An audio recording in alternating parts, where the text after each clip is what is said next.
Makoto tersadar di tengah kegelapan tak berujung bertanya-tanya. Di mana ini apa aku sedang bermimpi? Tiba-tiba batu suci di genggamannya memancarkan cahaya misterius dengan warna yang tak pernah ia lihat sebelumnya. Saat sehelai bulu hitam melayang turun, ia mendongak dan matanya terpaku pada sosok wanita agung bersayap gagak. Namun sebelum takdir ini terungkap, mari kita kembali ke awal mula semuanya. Di sebuah alam nan jauh, dua kekuatan raksasa saling berhadapan, iblis dan roh suci. Perang abadi mereka nyaris meluluh lantakkan dunia dan berakhir dengan kemenangan kaum iblis. Sekitar 10 tahun silam tatapan haus mereka kini tertuju pada dunia manusia. Umat manusia yang tak berdaya berada di ambang kehancuran saat gerbang neraka terbuka dan pasukan iblis menyerbu. Namun para roh suci turun tangan menyalakan api keberanian di hati manusia dan menganugerahkan kekuatan langit. Dengan batu suci manusia menjalin ikatan dengan para roh, sebuah kontrak yang memungkinkan mereka menggunakan kekuatan suci itu. Mereka yang terpilih dikenal sebagai Hunter, dan takdir umat manusia kini berada di pundak mereka. Sekarang 10 km di luar Tokyo, sekelompok Hunter menatap sebuah gerbang bercahaya. Hino, seorang Hunter rank D, mengingatkan timnya, ini dungeon rank E, periksa lagi perlengkapan kalian. Hunter rank D lainnya menyahut, semuanya sudah siap. Mito, juga seorang Hunter rank D, memastikan bahwa semua peralatan sudah lengkap. Lalu pandangan mereka serempak tertuju pada Makoto Asuka, seorang Hunter rank F yang bertugas sebagai pembawa barang mereka, plus cadangan untuk berjaga-jaga. Makoto pun memastikan semuanya aman. Sambil tertawa sinis, Kamiya berkata, untung ada dia jadi lebih enteng. Mito ikut mengejek, oi Hunter Nabe, serahkan saja pertarungan pada kami. Hinaan seperti itu sudah menjadi makanan sehari-hari, jadi Makoto hanya terdiam. Bagi para Hunter sejati, batu suci adalah awal segalanya. Dari sanalah roh akan muncul, dan ikatan suci pun terbentuk.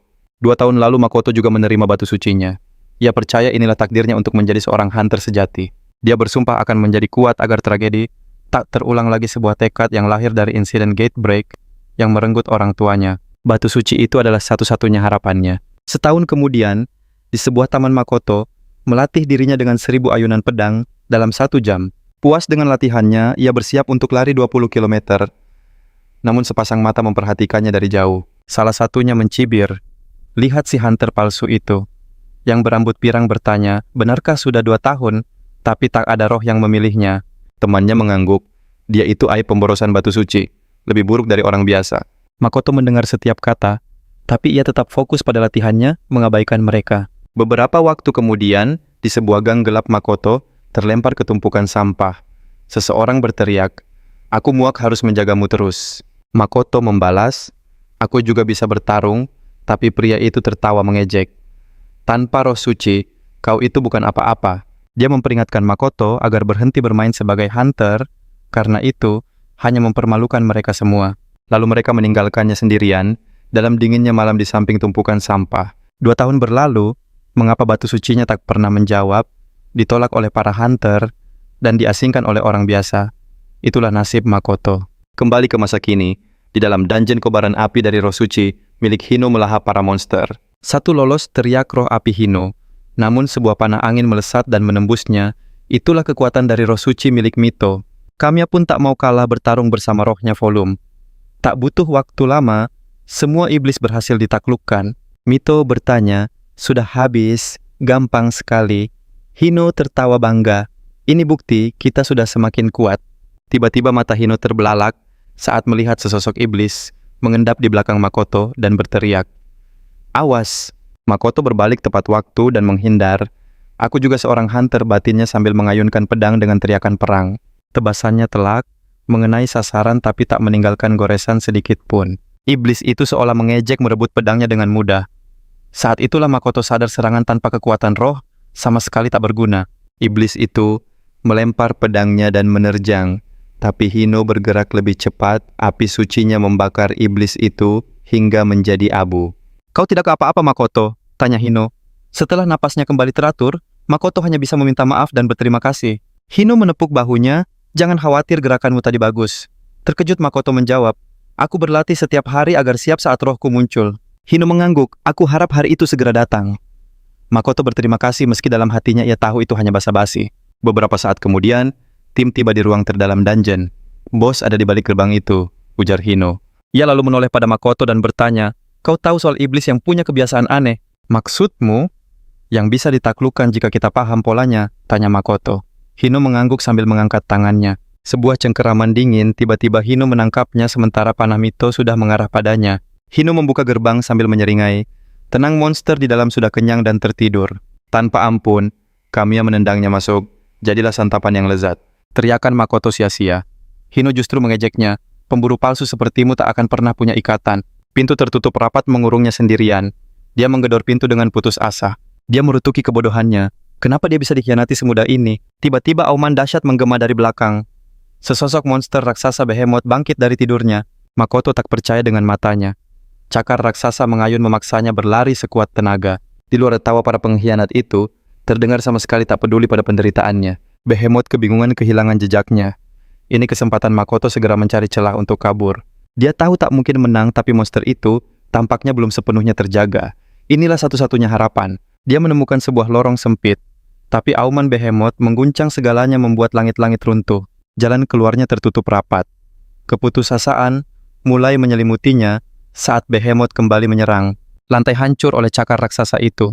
Makoto membeku di tempat diliputi ketakutan. Semuanya akan berakhir di sini. Impiannya, bahkan balas dendam untuk orang tuanya belum tuntas.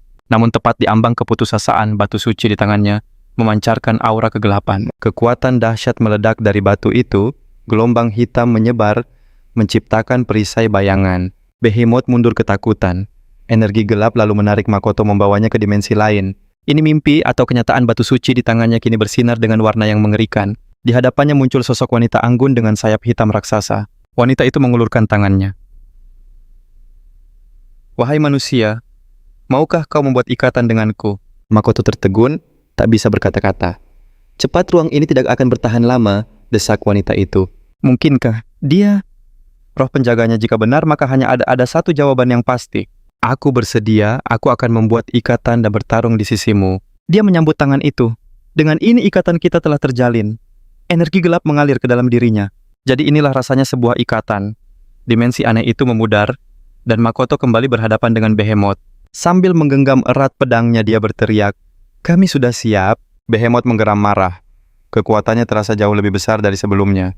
Monster itu menyerang, tapi Makoto sudah siap.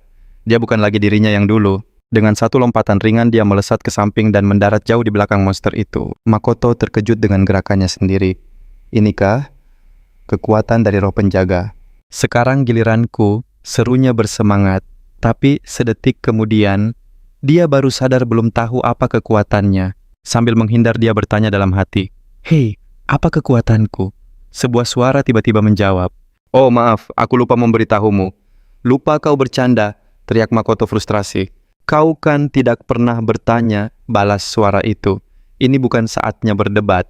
Cakar Behemoth menghantam tanah. Untungnya Makoto berhasil melompat menghindar tepat waktu. Teringat energi gelap tadi, dia bertanya, "Jangan-jangan kemampuanku adalah bayangan?" "Tepat sekali," jawab roh itu. "Namanya Rebellion Shadow. Kau bisa mengendalikan bayangan sesukamu. Fokuskan pikiranmu maka kau akan tahu caranya." Makoto memejamkan mata dan berkonsentrasi penuh. Bayangan gelap keluar dari tangannya membentuk sebuah pedang hitam yang panjang. Dia menatap takjub. Itu adalah senjata bayangan. "Untuk saat ini kau bisa mengubah bayangan menjadi senjata apapun." Sebuah senyuman muncul di wajahnya. "Terima kasih. Ini sudah lebih dari cukup." Makoto berbalik. "Maaf membuatmu menunggu. Ronde kedua akan segera dimulai." Monster itu mengaum marah. Sambil menghancurkan tanah dengan ekornya, ia berlari menerjangnya. Makoto menyiapkan kuda-kudanya, lalu menebaskan pedang bayangannya untuk menyambut serangan itu. Dengan satu sabetan, kilat ekor sang Behemoth tertebas membuatnya meraung penuh amarah. Saat monster itu berbalik, murka matanya terpaku pada sosok gelap menyeramkan di belakang Makoto. Belum selesai, teriak Makoto penuh semangat. Dia melesat maju mengayunkan pedang ke arah kepala monster itu, tapi sang Behemoth berhasil menghindar. Makoto sadar monster itu sudah membaca gerakannya, jadi dia melompat tinggi ke udara. Behemoth mundur mencari jarak aman, tapi Makoto punya kejutan lain. Pedangnya memanjang di udara menjadi bilah raksasa yang menebas dari kejauhan. Jeritan kesakitan menggema saat monster itu tumbang. Inilah kekuatan senjatanya bisa berubah wujud sesuai kehendaknya. Melihat monster yang tak berdaya, dia melompat sekali lagi. Ejekan teman-temannya terngiang di telinga menyebutnya pecundang yang takkan pernah bisa punya ikatan. Tapi mereka semua salah. Pedangnya berubah menjadi kapak raksasa. Seluruh kekuatannya terfokus pada momen ini. Dengan satu ayunan dahsyat, dia mengakhiri riwayat sang Behemoth. Tubuh raksasa itu ambruk ke tanah. Makoto menatap tak percaya pada kekuatannya sendiri. Senjatanya lenyap, tangannya gemetar. Dia berhasil, dia benar-benar berhasil. Nafasnya terengah, dia jatuh berlutut. Sambil menatap batu suci dia bertanya, "Sekarang kita bisa bicara." Dari dalam batu sesosok bayangan muncul di hadapannya. "Terima kasih, Pak," bisik Makoto. "Kau telah menyelamatkanku." "Aku hanya meminjamkan kekuatanku," jawabnya. "Semua itu adalah hasil perjuanganmu." Makoto tetap berterima kasih. Dia bersyukur wanita itu mau menerima ikatannya. Makoto memujinya, "Kekuatan bayangan ini, kau pasti roh tingkat tinggi.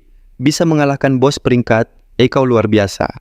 Wanita itu terdiam sejenak, lalu mengungkap sebuah rahasia mengejutkan. "Aku bukanlah roh suci, aku adalah iblis." Dunia Makoto seakan runtuh mendengarnya. Iblis adalah musuh yang menghancurkan para roh suci, dan dunia manusia, para pemburu seperti dirinya ada untuk melawan mereka dengan membentuk ikatan bersama roh suci. "Tunggu, jadi kau..." Makoto memegang lengannya dengan cemas. "Jika kau bukan roh suci, berarti kau benar-benar..." Raut wajahnya penuh kebingungan. "Jelaskan padaku, Lani," desak Makoto. Tapi sebelum wanita itu menjawab, pintu ruangan bos terbuka. Terdengar suara tawa mengejek dari luar. "Paling-paling si lemah itu sudah jadi santapan monster," ucap Mito dengan angkuh. Namun saat mereka masuk, tawa mereka terhenti. Mereka membeku melihat Makoto berdiri tegak di sana. "Kalian," seru Makoto menuntut penjelasan. "Kami tak percaya. Bagaimana kau masih hidup, Hakidoi?" Dan Mito bertanya, "Di mana bosnya?" Tiba-tiba Hino berteriak. Dia berhasil membentuk ikatan. Seketika wajah mereka pucat pasi. "Hino sekarang bagaimana?" tanya Kamiya panik. "Sial," umpat Hino. "Jika Makoto melaporkan mereka, habislah sudah riwayat mereka." Aura kekuatan suci menyelimuti ketiga pemburu itu. "Kita tidak punya pilihan," teriak Hino. "Habisi dia di sini." Makoto terkejut tapi tatapannya langsung menajam. Dia berbalik pada si wanita iblis. "Siapa namamu?" Wanita itu terkesiap lalu menjawab, "Renoa." "Renoa itu sudah cukup," ucap Makoto. "Pinjamkan aku kekuatanmu sekali lagi." Melihat tekad di mata Makoto, Renoa mengangguk. Senjata bayangan pun kembali terbentuk di tangan Makoto. "Jangan takut, dia hanya pecundang." Hino mencoba meyakinkan timnya. "Ayo selesaikan ini dengan cepat." Tapi tiba-tiba roh suci milik Hino Flama muncul. "Hino, apa kau yakin mau melawan?" "Itu Marabika." Hino terkejut. "Flama, kau takut?" tanyanya. "Bodoh," bentak Flama. "Tidakkah kau merasakan aura aneh dari rohnya?" Roh suci Mito juga gemetar. "Aku belum pernah melihat yang seperti ini." Roh milik Kamiya pun berkata, ikatan mereka ada di dimensi yang berbeda, membuat Kamiya terbelalak tak percaya. Hino menatap Flama dengan cemas. "Flama, makhluk apa yang dia ikat?" Flama menjawab dengan nada serius. "Aku tidak tahu identitasnya, tapi kekuatannya setara dengan roh suci, kelas tertinggi." Makoto melirik Renoa. "Jadi itu artinya, roh suci memang punya tingkatan rendah menengah atas, dan yang terkuat kelas tertinggi. Hanya segelintir yang ada di puncak." "Renoa, siapa kau sebenarnya?" tanya Makoto penasaran. Tapi Renoa hanya menunjuk ke depan. "Tidak ada waktu untuk itu sekarang." Makoto mengikuti arah pandang Renoa. Di sana Hino sudah bersiap menyerang diselimuti api dari Flama. "Aku tidak mungkin kalah dari pecundang sepertinya." "Baing," teriak Hino. "Ikatannya masih baru. Dia pasti masih lemam." Mito ragu bergumam, meski seorang hunter jadi lebih kuat usai mengalahkan iblis, selalu ada variabel tak terduga. Kamiya menambahkan jika Makoto benar-benar terikat dengan roh tingkat tinggi, maka harapan mereka sudah sirna. "Pengecut," seru Hino yang murka lalu nekat melesat maju sendirian. Dia berlari lurus ke arah Makoto. Tinjunya membara oleh api. "Akan kutunjukkan padamu kekuatan hunter sejati." Hino melepaskan pukulannya, namun Makoto dengan tenang menunggu, lalu menghindar di saat yang paling tepat. Tak menyerah, Hino menyerang lagi. Rentetan pukulan api dilepaskan, tapi Makoto dengan santai menghindari semuanya seolah sudah membaca setiap gerakannya. Saat tinju Hino, dengan skill nafas roh api, nyaris mengenai wajahnya pedang bayangan Makoto, menebas api itu hingga terbelah. Pemandangan itu membuat Hino dan timnya terperangah. Makoto tersenyum sinis. "Hanya ini kemampuanmu." Ejekan itu sukses membakar amarah Hino. "Jangan sombong, kau cuma beruntung punya roh kuat," teriak Hino. Makoto menggeram. "Ini bukan sekadar keberuntungan. Tidak seperti kalian, aku tidak pernah menyerah meski harus menunggu sangat lama." Makin kesal, Hino melepaskan ledakan api dahsyat. "Akan kubakar kau, jadi abu dengan teknik rahasiaku." Dia memaksa timnya untuk ikut menyerang. "Kalau kita tidak menghabisinya, sekarang riwayat kita yang akan tamat." Dengan berat hati Armito mengaktifkan kekuatan sucinya sadar, mereka tak punya pilihan lain. Sementara Kamiya yang ketakutan ikut bergabung. Hino pun melepaskan auman roh api es. Mito mengeluarkan pemanah agung roh air es, dan Kamiya memanggil tombak hebat roh guntur es. Serempak mereka melepaskan jurus pamungkas. Ledakan besar mengguncang tanah, menciptakan kepulan asap tebal. Saat asap menipis, Mito bertanya gugup, Apa kita berlebihan? Sementara Hino tertawa penuh kemenangan. Pada akhirnya, katanya sampah akan tetap jadi sampah. Tapi ketika debu benar-benar sirna, ekspresi mereka berubah menjadi syok berat. Makoto berdiri kokoh tanpa luka sedikit pun. Aku sudah memotong semua serangan kalian. Jelasnya tenang, kecepatan bos jauh lebih mengerikan. Dia melangkah maju mendekati mereka. Sekarang giliran kalian menghadapiku. Hino membeku. Rasa takut menjalari tubuhnya saat dia melihat tatapan mata Renoa yang tajam dari dalam diri Makoto. Mengumpulkan sisa keberanian, Hino menyalakan api. Jangan macam-macam, dia melempar bola api, Hunter payah. Makoto menunduk dengan lincah menghindari setiap serangan sambil terus melesat mendekati Hino. Saat jarak mereka dekat, Hino panik. Namun, Makoto menyimpan senjatanya, lalu melayangkan pukulan telak ke perut Hino, membuatnya terpental jauh. Sambil menatap Hino yang terkapar, Makoto dengan dingin menyatakan, "Inilah seorang hunter." Hino terhempas ke tanah di dekat timnya, tubuhnya gemetar sebelum akhirnya ambruk tak sadarkan diri. Dengan tatapan dingin, Makoto memerintahkan, "Bawa dia dan pergi. Jangan bicarakan kejadian ini pada siapapun." Dengan panik, Mito dan Kamiya buru-buru mengangkat Hino, dan kabur rasa takut terpancar jelas dari mata mereka. Setelah semua tenang, batu suci Makoto bersinar dan Renoa muncul. "Aku tak menyangka kau sampai memukulnya," komentarnya dengan senyum lembut. "Tidak perlu sampai menebasnya," jawab Makoto. "Terima kasih sudah ada di sisiku selama pertarungan." Renoa memberinya senyum hangat, lalu Makoto mengingatkan, "Pembicaraan penting kita belum selesai." Renoa mengangguk setuju saat Makoto memintanya menjelaskan bagaimana dia bisa menjadi iblis bukan roh suci. Dengan wajah serius Renoa menggenggam erat tangannya. "Aku mengerti." Renoa memulai ceritanya. "Dulu aku adalah roh suci dari kaum malaikat, tapi karena sebuah insiden aku jatuh dan berubah menjadi iblis." Makoto mendengarkan dengan ekspresi terkejut. Dia tak habis pikir. Malaikat adalah roh tingkat tertinggi, bagaimana mungkin ada yang bisa jatuh menjadi iblis? Renoa melanjutkan alasan mereka bisa terikat adalah karena masa lalunya sebagai roh suci.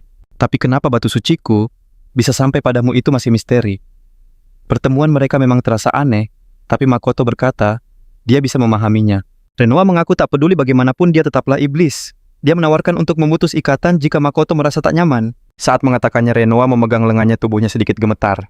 Tapi Makoto hanya menatapnya lalu duduk di sebelahnya. "Perkenalkan, aku Makoto Asuka Hunter, berumur 18 tahun. Renoa terkejut. Kenapa tiba-tiba memperkenalkan diri? Tapi Renoa meyakinkan ia tahu Makoto bukan orang jahat dan takkan membatalkan ikatan mereka. Makoto terkejut, namun tersenyum saat Renoa berkata inilah caranya percaya padanya. Makoto menyebutnya aneh, tapi tetap menerimanya. Keduanya pun tersenyum dan bersiap pulang bersama. Sementara itu, Nun jauh di alam iblis, dua sosok mengamati dalam kegelapan. Satu iblis mencibir Renoa yang dianggap berkhianat, sementara yang lain hanya tertawa. Baginya semua ini tak mengubah rencana besar mereka. Setidaknya ini jadi hiburan yang menarik. Kembali di Tokyo, Makoto tiba di apartemennya yang mungil. Kamar 3003. Ruangan sederhana dengan kasur meja dan beberapa kotak. Ia mempersilakan Renoa untuk bersantai. Renoa memandang sekeliling dengan tatapan aneh. Baginya tempat ini tak ubahnya gua iblis. Hanya sebuah atap untuk berlindung dari angin dan hujan. Makoto tertawa berkata, ini memang hanya tempat untuk istirahat. Ia lalu bertanya apa ada hal yang Renoa sukai. Renoa terdiam sejenak lalu menjawab ia menyukai pemandangan indah. Sadar tatapan Renoa mengarah ke jendela, Makoto mengusulkan untuk menaruh bunga di sana. Renoa setuju memuji selera Makoto. Makoto pun berjanji mereka akan membeli bunga baru setiap kali berhasil menaklukkan dungeon. Janji itu membuat Renoa tersenyum. Merasa lelah, Makoto bersiap tidur. Namun Renoa tiba-tiba ikut berbaring di kasur yang sempit itu untuk berdua. Wajah Makoto memerah. Ia tak menyangka Renoa akan tidur bersamanya. Renoa menjelaskan di alam malaikat, berbagi tempat tidur adalah hal biasa. Makoto heran apa roh suci juga perlu tidur. Ternyata tidak. Makoto pun menyuruhnya kembali ke batu suci. Renoa setuju mengucapkan selamat malam, lalu lenyap. Sambil menatap batu itu, Makoto berbaring. Benaknya dipenuhi berbagai pikiran. Jika alat adik yang tahu ia terikat dengan iblis, riwayatnya sebagai bee hunter akan tamat. Ia harus bergerak sendiri untuk sementara. Dimulai dari dungeon rank F, satu-satunya yang bisa ia atasi seorang diri. Keesokan harinya ia tiba di asosiasi hunter dengan Renoa tersembunyi di sarung tangannya. Makoto bertanya apa Renoa merasa sesak di sana. Renoa menjawab tidak apa-apa. Menyembunyikan batu ungu itu adalah ide cerdas agar tak menarik perhatian. Makoto pun mendekati loket untuk mendaftar dungeon rank F. Tiba-tiba suasana menjadi riuh. Hunter legendaris rank S. Yugo Amagyo melangkah masuk dengan santai sambil menenggak sebotol minuman. Para hunter langsung mengerubunginya sementara Yugo hanya tertawa melihat keramaian itu. Tiba-tiba tatapan Yugo terkunci pada Makoto. Ia berjalan mendekat. Makoto seketika membeku saat sang legenda bertanya nama dan ranknya. Makoto tergagap, memastikan Yugo memang bicara padanya. Ia pun memperkenalkan diri sebagai Makoto, Asuka Hunter rank F. Yugo tampak meragukannya. Makoto bertanya apa ada yang bisa ia bantu. Yugo hanya tersenyum misterius. Ia lalu berbalik ke petugas loket, meminta maaf telah mengganggu, dan berjanji akan mentraktirnya teh lain kali. Sebelum pergi, Yugo menoleh ke arah Makoto dan berkata, "Kita pasti akan bertemu lagi." Petugas loket itu terpana. Ia tak percaya Yugo menyapanya. Sementara Makoto masih bingung merasa baru saja digoda oleh seorang legenda. Setelah sadar dari lamunannya, ia menyelesaikan pendaftaran dan bergegas keluar. Sambil mencoba fokus, ia mengingatkan diri sendiri bahwa ini adalah penaklukan solo pertamanya. Meski hanya dungeon rank F, setibanya di gerbang ia memastikan koordinatnya sekali lagi sebelum melangkah masuk. Aura di dalam terasa jauh lebih berat dari biasanya. Suara Renoa bergema menanyakan apakah iblis rank F memang yang terlemah. Makoto mengiyakan sambil bertanya apa Renoa merasakan keanehan. Tiba-tiba sebuah bayangan raksasa menerjangnya. Dengan sigap, ia memanggil pedang bayangan untuk menahan, tapi kekuatannya begitu dahsyat. Makoto terlempar ke belakang. Ia mendarat dengan keras, untungnya tidak terluka parah. Renoa tidak memastikan keadaannya. Makoto menjawab ia baik-baik saja, namun terkejut dengan serangan barusan. Lalu ia melihatnya. Seekor direwolf Makoto membeku. Itu adalah iblis rank D. Renoa berkata, dungeon ini tidak normal. Makoto sadar ia telah masuk ke tempat yang salah. Kawanan serigala mulai mengepungnya. Makoto melirik ke belakang, gerbangnya sudah tertutup. Renoa tahu situasi ini berbahaya. Makoto pun sadar menghadapi mereka semua sekaligus adalah hal yang mustahil. Menguatkan tekad, ia memanjangkan pedangnya. Renoa kembali ke batu suci agar tak menjadi beban. Makoto berusaha tetap tenang. Tak ada waktu untuk berpikir. Ia harus mengurangi jumlah mereka. Dengan satu lompatan, ia menerjang maju, mengincar satu target. Namun sebelum tebasan sempat mendarat serigala. Lain menerkam dari belakang. Dia menghindar gesit, tapi cakaran lain menyambar dari samping. Dengan refleks kilat, dia menunduk nyaris lolos dari bahaya dan segera melesat menjauh. Kawanan itu kembali mengepungnya. Tatapannya tajam, menyadari pergerakan mereka bukanlah insting biasa, tapi taktik terkoordinasi. Gawat, pikirnya, ini lebih dari sekadar bertahan hidup. Satu serigala menerjang dengan rahang terbuka. Diikuti serangan lain dari sisi Makoto, berhasil menangkis yang pertama. Tapi serangan kedua telak menghantamnya hingga tersungkur. Meski terbaring, otaknya bekerja cepat menganalisis kekuatan dan waktu serangan mereka. Jadi begitu, mereka menunggu celah sekecil apapun untuk menyerang. Dari batu suci, Renoa mengamati dengan tenang. "Aku punya ide," katanya serius. "Perhatikan baik-baik pergerakan mereka." Saat kawanan itu bersiap untuk ronde berikutnya, sebuah rencana nekat terbentuk di benak Makoto. Ia menghilangkan pedang bayangannya, sengaja memperlihatkan celah. Renoa terkejut. Satu kesalahan kecil saja riwayatmu bisa tamat. Semua serigala menerkam serempak, tapi sepersekian detik sebelum terkaman mendarat pedang, bayangan muncul kembali dalam satu tebasan kilat yang menumbangkan 3 serigala sekaligus. Dia menatap pedangnya tak percaya dengan apa yang baru saja ia lakukan. Renoa muncul sambil menghela napas lega. "Gerakan yang berani kau memakai kelemahanmu sebagai umpan cerdas." Dia terduduk lemas sambil tersenyum. "Jujur saja aku tak yakin itu akan berhasil." "Tapi kenapa dungeon ini terasa jauh lebih kuat?" tanyanya. Makoto mengangguk setuju. Mereka sadar ini bukan rank F, melainkan rank D, jauh di atas levelnya. Tapi tak ada pilihan, gerbang takkan terbuka sebelum bos dikalahkan. Tiba-tiba getaran baru terasa. Keduanya membeku saat sekawanan serigala lain muncul. Kesabaran Makoto mencapai batasnya. "Yang benar saja," keluhnya. "Satu gelombang baru selesai, sekarang muncul lagi. Ini seperti game mode neraka." "Situasinya berbeda sekarang," kata Renoa dari batu suci. "Waktunya mencoba sesuatu yang baru. Angkat tanganmu," perintahnya. "Fokuskan bayanganmu menjadi rantai dan targetkan seekor serigala." Makoto menurut dan rantai gelap melesat mengikat seekor serigala. Renoa menjelaskan, itu adalah skill Shadow Bind untuk mengunci pergerakan musuh. Wajah Makoto berseri-seri. Dia menarik serigala itu, mendekat dan menebasnya dengan gerakan profesional. Serangan lain datang dari belakang, tapi ia dengan sigap memakai Shadow Bind lagi, lalu mengayunkan serigala yang terikat itu ke arah yang lain. Kawanan itu langsung kocar-kacir. Makoto tertawa tak percaya. "Kerja bagus," puji Renoa. "Tapi ingat, Shadow Bind menguras mana dengan sangat cepat." Makoto mengangguk mantap. "Dengan ini aku bisa maju dengan lebih mudah." Setelah pertarungan yang terasa panjang, Makoto akhirnya menancapkan pedangnya ke tanah, napasnya terengah-engah. Akhirnya, selesai. Tumpukan serigala kini tergeletak di sekelilingnya. "Hebat kau, bahkan tidak terlihat lelah," kata Renoa. "Staminamu jelas meningkat, itu bukti kemajuanmu." Makoto menatap tangannya, merasakan gelombang kekuatan baru mengalir. Dia tahu levelnya meningkat pesat. Setelah mengatur napas, ia memberi isyarat untuk lanjut. Saat mereka melangkah lebih dalam, Renoa mengamatinya dalam diam terkesan. Pemikiran yang cepat, insting yang tajam, dan gerakan nekatnya menunjukkan potensi yang luar biasa. Tak lama mereka tiba di ruang terdalam.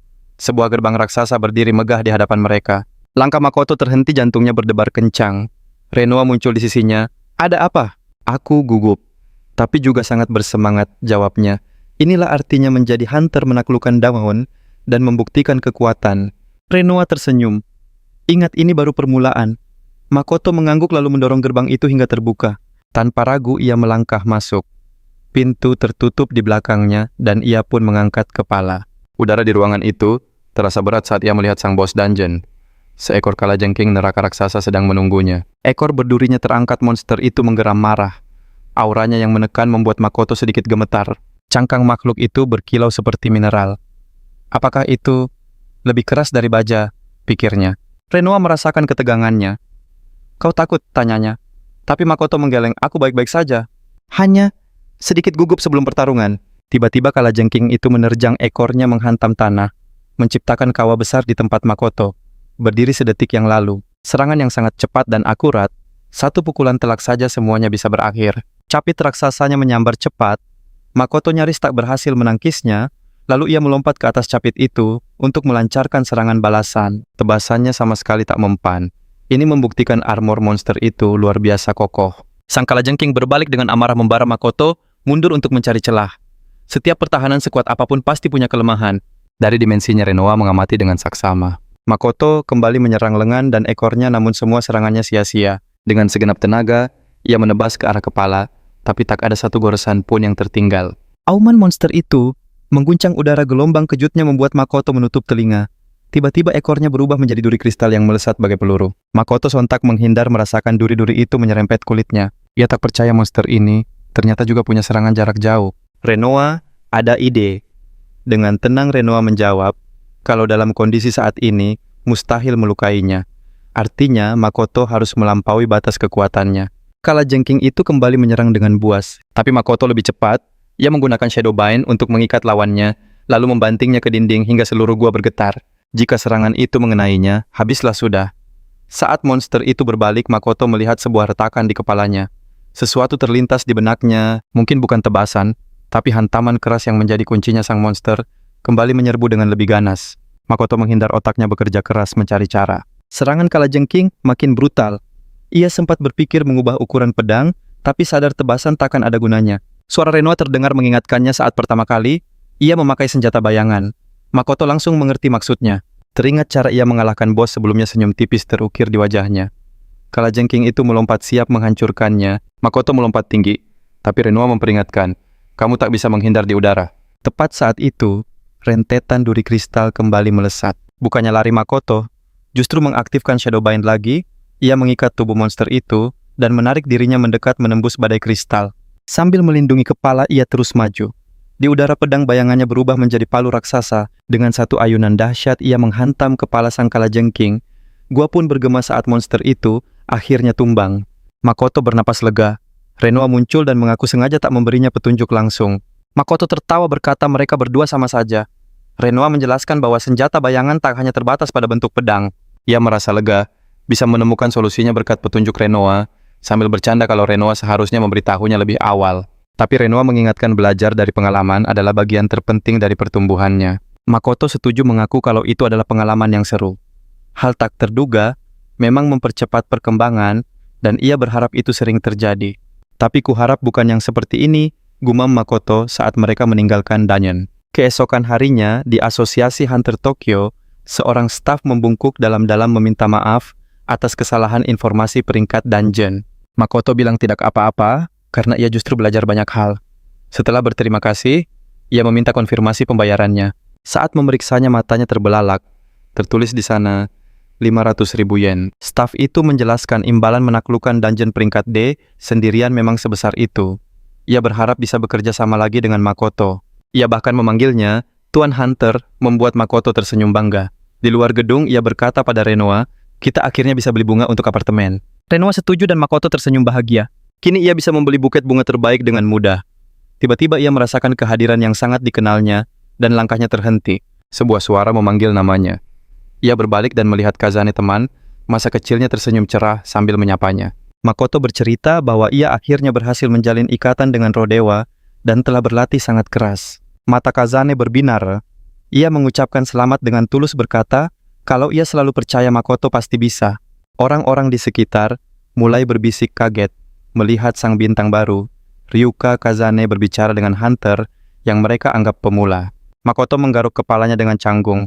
Renoa menjelaskan kalau Kazane adalah teman lamanya seorang hunter peringkat tinggi dengan potensi yang luar biasa. Seingat Makoto, Kazane memiliki kebencian mendalam pada para iblis, jauh lebih kuat dari hunter manapun yang pernah ia temui. Ini membuatnya bertanya-tanya bagaimana pertemuan mereka nanti. Kazane selalu menjadi teman terdekat Makoto sejak kecil. Mereka tumbuh bersama berbagi setiap petualangan dan ikatan mereka tetap kuat hingga dewasa. Namun semua berubah saat para iblis mengamuk di seluruh dunia, menghancurkan kota-kota, seolah itu adalah taman bermain mereka. Di tengah kekacauan, monster mengerikan mengejar mereka. Sadar akan cakaran di tubuhnya sang kakak, berbalik menghadang menyuruh Kazane untuk lari dan tak menoleh. Kazane bimbang, tapi kakaknya berteriak bahwa ia harus selamat apapun taruhannya. Namun monster itu menyerang lagi. Tebasannya begitu cepat sang kakak nyaris tak bisa menahannya. Kekuatan itu melampaui batas manusia. Kazane hanya bisa terpaku ngeri saat sosok kakaknya lenyap dari pandangannya. Bayangan kelam itu terus menghantuinya hingga 2 tahun yang lalu. Di waktu yang sama Makoto dan Kazane menerima batu suci mereka. Saat itu, Makoto meminta maaf. Roh sucinya ternyata belum juga muncul. Janji mereka untuk berjuang bersama sepertinya tak bisa ia tepati.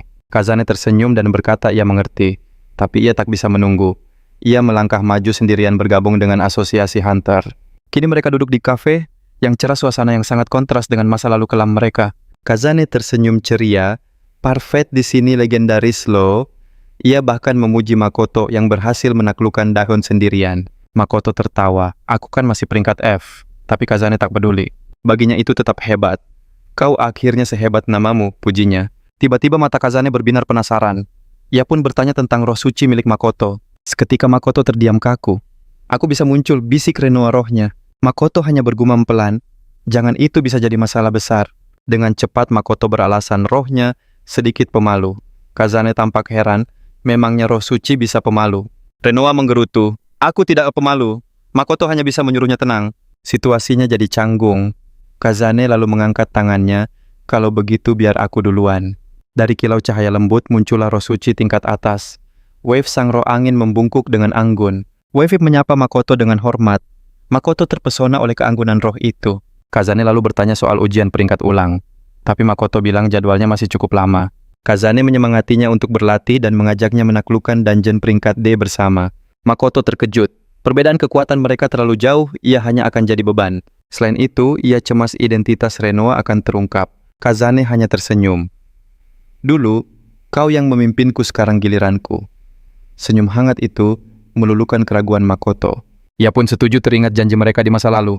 Meski risikonya besar, ini adalah kesempatan emas yang tak boleh ia sia-siakan. Wajah Kazane berseri-seri. Akhirnya mereka bisa berjuang bersama lagi. Sementara itu, di markas Asosiasi Hunter Tokyo, para petinggi berkumpul membahas sebuah masalah serius. Seorang penyintas melaporkan bahwa makhluk itu punya kecerdasan layaknya manusia dan kekuatan yang luar biasa. Beberapa hunter hebat telah menjadi korban mereka. Kekuatan sihir mereka terasa seperti mimpi buruk yang jadi nyata. Kamuru, presiden asosiasi, justru tertawa. Andai aku lebih muda, kelakarnya akan kuhadapi sendiri. Mishima, kepala manajemen, langsung menegurnya. Ini bukan saatnya bercanda, Pak Presiden. Menurut sistem kami semua gerbang sudah bersih. Tapi para penyintas bersikeras makhluk-makhluk itu muncul tiba-tiba. Mereka muncul justru setelah dungeon ditaklukkan. Apa tujuan mereka? Tanya seseorang penasaran. Di saat itu, Amagi masuk dengan santai. Wah, rapatnya sudah mulai ya. Mishima kesal, tapi Amagi hanya tertawa. Wajah manismu itu jangan dipakai marah-marah, godanya. Setelah mendengar laporannya, Amagi tersenyum. Aku paham, sepertinya aku punya petunjuk. Mishima memperingatkannya untuk tidak main-main. Serahkan saja padaku, jawab Amagi penuh percaya diri. Dia mengaku sedang punya banyak waktu luang ya. Sang presiden mengangguk mempercayai instingnya. Saat Amagi melangkah keluar, ia teringat pada Makoto. Prediksinya tentang anak itu mungkin akan terbukti. Kemudian di sebuah gedung tua, Kazane dan Makoto berdiri di hadapan gerbang dungeon yang bersinar. Apa kau tegang? Tanya Kazane. Makoto mengakui bukan hanya karena iblis tapi juga karena kehadiran Renoa. Dia cemas bagaimana kalau Kazane sampai tahu segalanya. Seolah membaca pikirannya, Kazane menepuk dadanya. Tenang saja, katanya. Aku di sini menjagamu. Makoto tersenyum. Terima kasih, balasnya. Tapi kali ini aku yang akan membuktikan diri. Mereka pun melangkah bersama melewati gerbang. Hawa iblis yang pekat langsung menyergap. Dua iblis penjaga menggeram di depan. Makoto bersiap dengan senjata bayangannya, tapi sebelum dia bergerak sekelebat, angin melesat melewatinya. Kazane sudah menerjang tombaknya bersinar terang, menembus kepala iblis, dan menghancurkannya dalam sekejap. Makoto terpaku sejenak. Dengan tatapan dingin Kazane bergumam, "Semua iblis harus lenyap." Kobaran amarah dalam suaranya terasa jauh lebih pekat dari biasanya, nyaris membuatnya bergidik. Kazane berbalik. "Aku merasakan hawa iblis lain," ujarnya, matanya menatap lurus pada Makoto. "Dari mana datangnya?" Jantung Makoto serasa berhenti berdetak. Jangan-jangan Kazane sudah merasakan energi Renoa sejak awal. Dengan panik, Makoto segera membatalkan senjata bayangannya. Seketika aura gelap di sekitarnya pun memudar. Kazane mengamati sekitar dengan tajam. Kurasa salah satunya berhasil kabur," katanya curiga. "Tapi hawa iblis tadi itu nyata dan dengar." Lanjutnya, "Kau harus tetap waspada penuh." Makoto hanya bisa mengangguk menyadari kepekaan Kazane terhadap sihir iblis, mungkin jauh di atas dugaannya. Renoa berbisik pelan mengonfirmasi bahwa kebencian Kazane terhadap iblis bukanlah hal sepele. Makoto ingin sekali jujur padanya, tapi melihat tatapan tajam itu, dia sadar ini bukan saat yang tepat. Perasaan bersalah membebani langkahnya saat mereka berjalan lebih jauh ke dalam dungeon. Tiba-tiba dari kegelapan segerombolan iblis menyeruak keluar bagai adegan film horor. Tanpa ragu Kazane mengaktifkan jubah roh anginnya. Dia melesat menendang satu iblis lalu menebasnya di udara melayang anggun dikelilingi pusaran angin.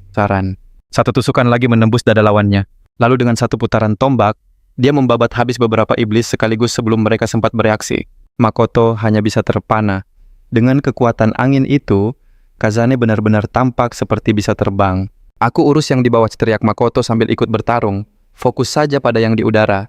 Dia menangkis serangan cakar menebas dada satu iblis, lalu menembakkan ledakan bayangan yang melubangi iblis lainnya. Makoto sadar monster di sini levelnya jauh berbeda dari yang pernah ia hadapi. Tapi dia juga sudah jauh lebih kuat. Pedangnya berubah bentuk menjadi pistol memuntahkan peluru bayangan ke segala arah. Serangannya begitu dahsyat meninggalkan lubang menganga di tubuh para monster.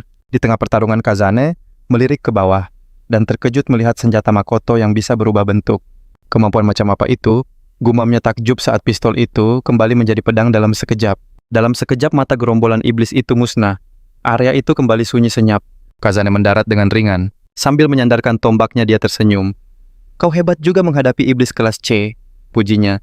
"Dan hawa aneh tadi, sepertinya sudah hilang kok, Inafang." "Mungkin hanya perasaanku saja," tambahnya. Makoto tertawa canggung pura-pura setuju. Dia lega rahasia Renoa masih aman untuk saat ini. Namun sebuah suara di benaknya bertanya sampai kapan dia akan menyembunyikan ini. Renoa bukan iblis biasa, dia adalah partnernya. Jika dijelaskan baik-baik, mungkin Kazane bisa mengerti. Tapi kebencian Kazane begitu mutlak. Makoto mengepalkan tangannya bingung harus berbuat apa. Perjalanan mereka berlanjut hingga ke ruang terdalam dungeon. "Itu pasti sarang bosnya," tunjuk Kazane ke sebuah pintu batu raksasa. "Siap." Makoto mengangguk mantap. Kazane menyeringai melihatnya. "Gugup ya, wajar saja ini bos kelas C satu tingkat di atas yang tadi." "Ya, begitulah aku Makoto." Sebelum dia sempat melanjutkan, Kazane tersenyum penuh percaya diri. "Jangan khawatir, kau tidak sendirian," katanya sambil mengulurkan kepalan tangannya. "Bersama kita tak terkalahkan." Hati Makoto menghangat. Dia berjanji akan bicara setelah ini selesai. Sambil tersenyum dia membalas kepalan tangan itu. "Terima kasih Kazane." Berdampingan keduanya mendorong pintu batu itu hingga terbuka lebar. Aura mencekam seketika menyelimuti ruangan bos Cyclops raksasa. Melangkah maju mata tunggalnya yang bersinar menatap mereka dengan tajam. Makoto merasakan tekanan kekuatannya yang luar biasa. Tanpa ragu Kazane mengaktifkan wind mantle-nya berteriak lantang. "Tak peduli iblis manapun akan kubasmi semua." Ia melesat maju untuk menyerang. Cyclops mengangkat palu raksasanya, namun Makoto lebih sigap.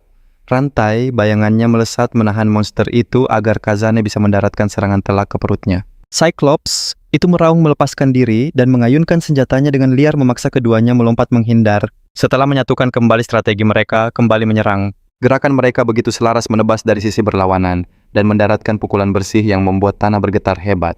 Koordinasi mereka begitu sempurna, seolah bisa membaca pikiran satu sama lain. Kazane berputar menyerang satu kaki sementara Makoto menebas lutut di sisi lainnya dengan sabit bayangan. Dengan raungan penuh amarah Cyclops, itu pun tersungkur. "Dia sudah lemah. Aku akan mengikatnya," teriak Makoto. "Kazane, akhiri ini sekarang." Dia mengangguk berterima kasih, lalu melepaskan kekuatan sucinya. Sebuah jurus angin meledak dahsyat bagai tornado kecil menghantam Cyclops hingga terlempar jauh. Saat debu mereda tubuh monster itu, memudar menjadi kabut gelap meninggalkan keheningan total. Kazane mendarat dengan anggun di sisinya. Sambil tersenyum lebar, ia berkata, "Kerjasama kita hebat sekali ya." Makoto setuju, namun dalam hati ia merasa semua ini belum cukup. Wave muncul di samping mereka dengan senyum bangga memuji koordinasi sempurna keduanya. Kazane tertawa. Persahabatan bertahun-tahun akhirnya membuahkan hasil. Bersama kita tak terkalahkan.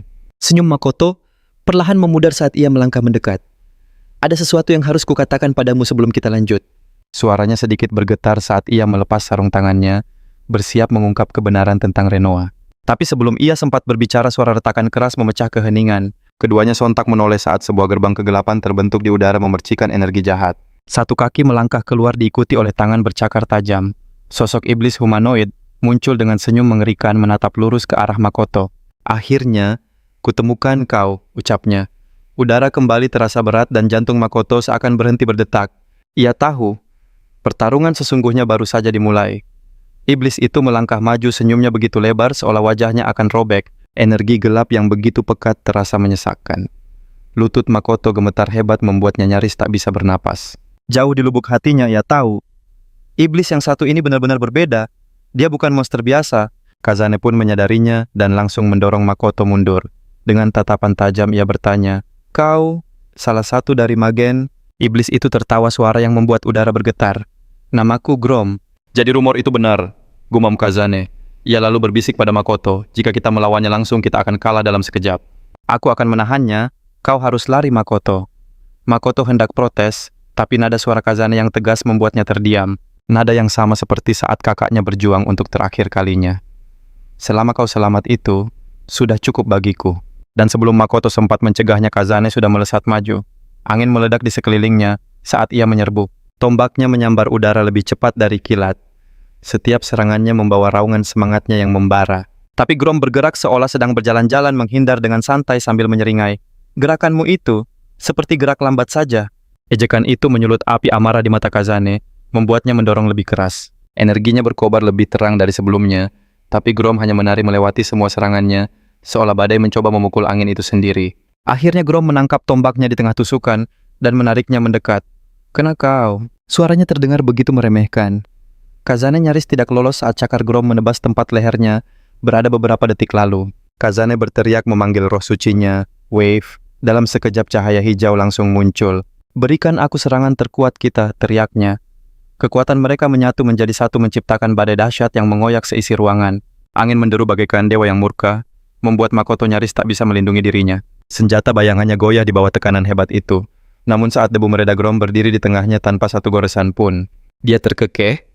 "Serangan terkuatmu hanya terasa seperti hembusan angin musim panas bagiku." Rahang Kazane mengeras, matanya membara penuh amarah saat menggenggam tombaknya begitu erat hingga buku-buku jarinya memutih. Sambil tersenyum melihat reaksinya, Grom berkata, "Kebencianmu pada iblis benar-benar luar biasa.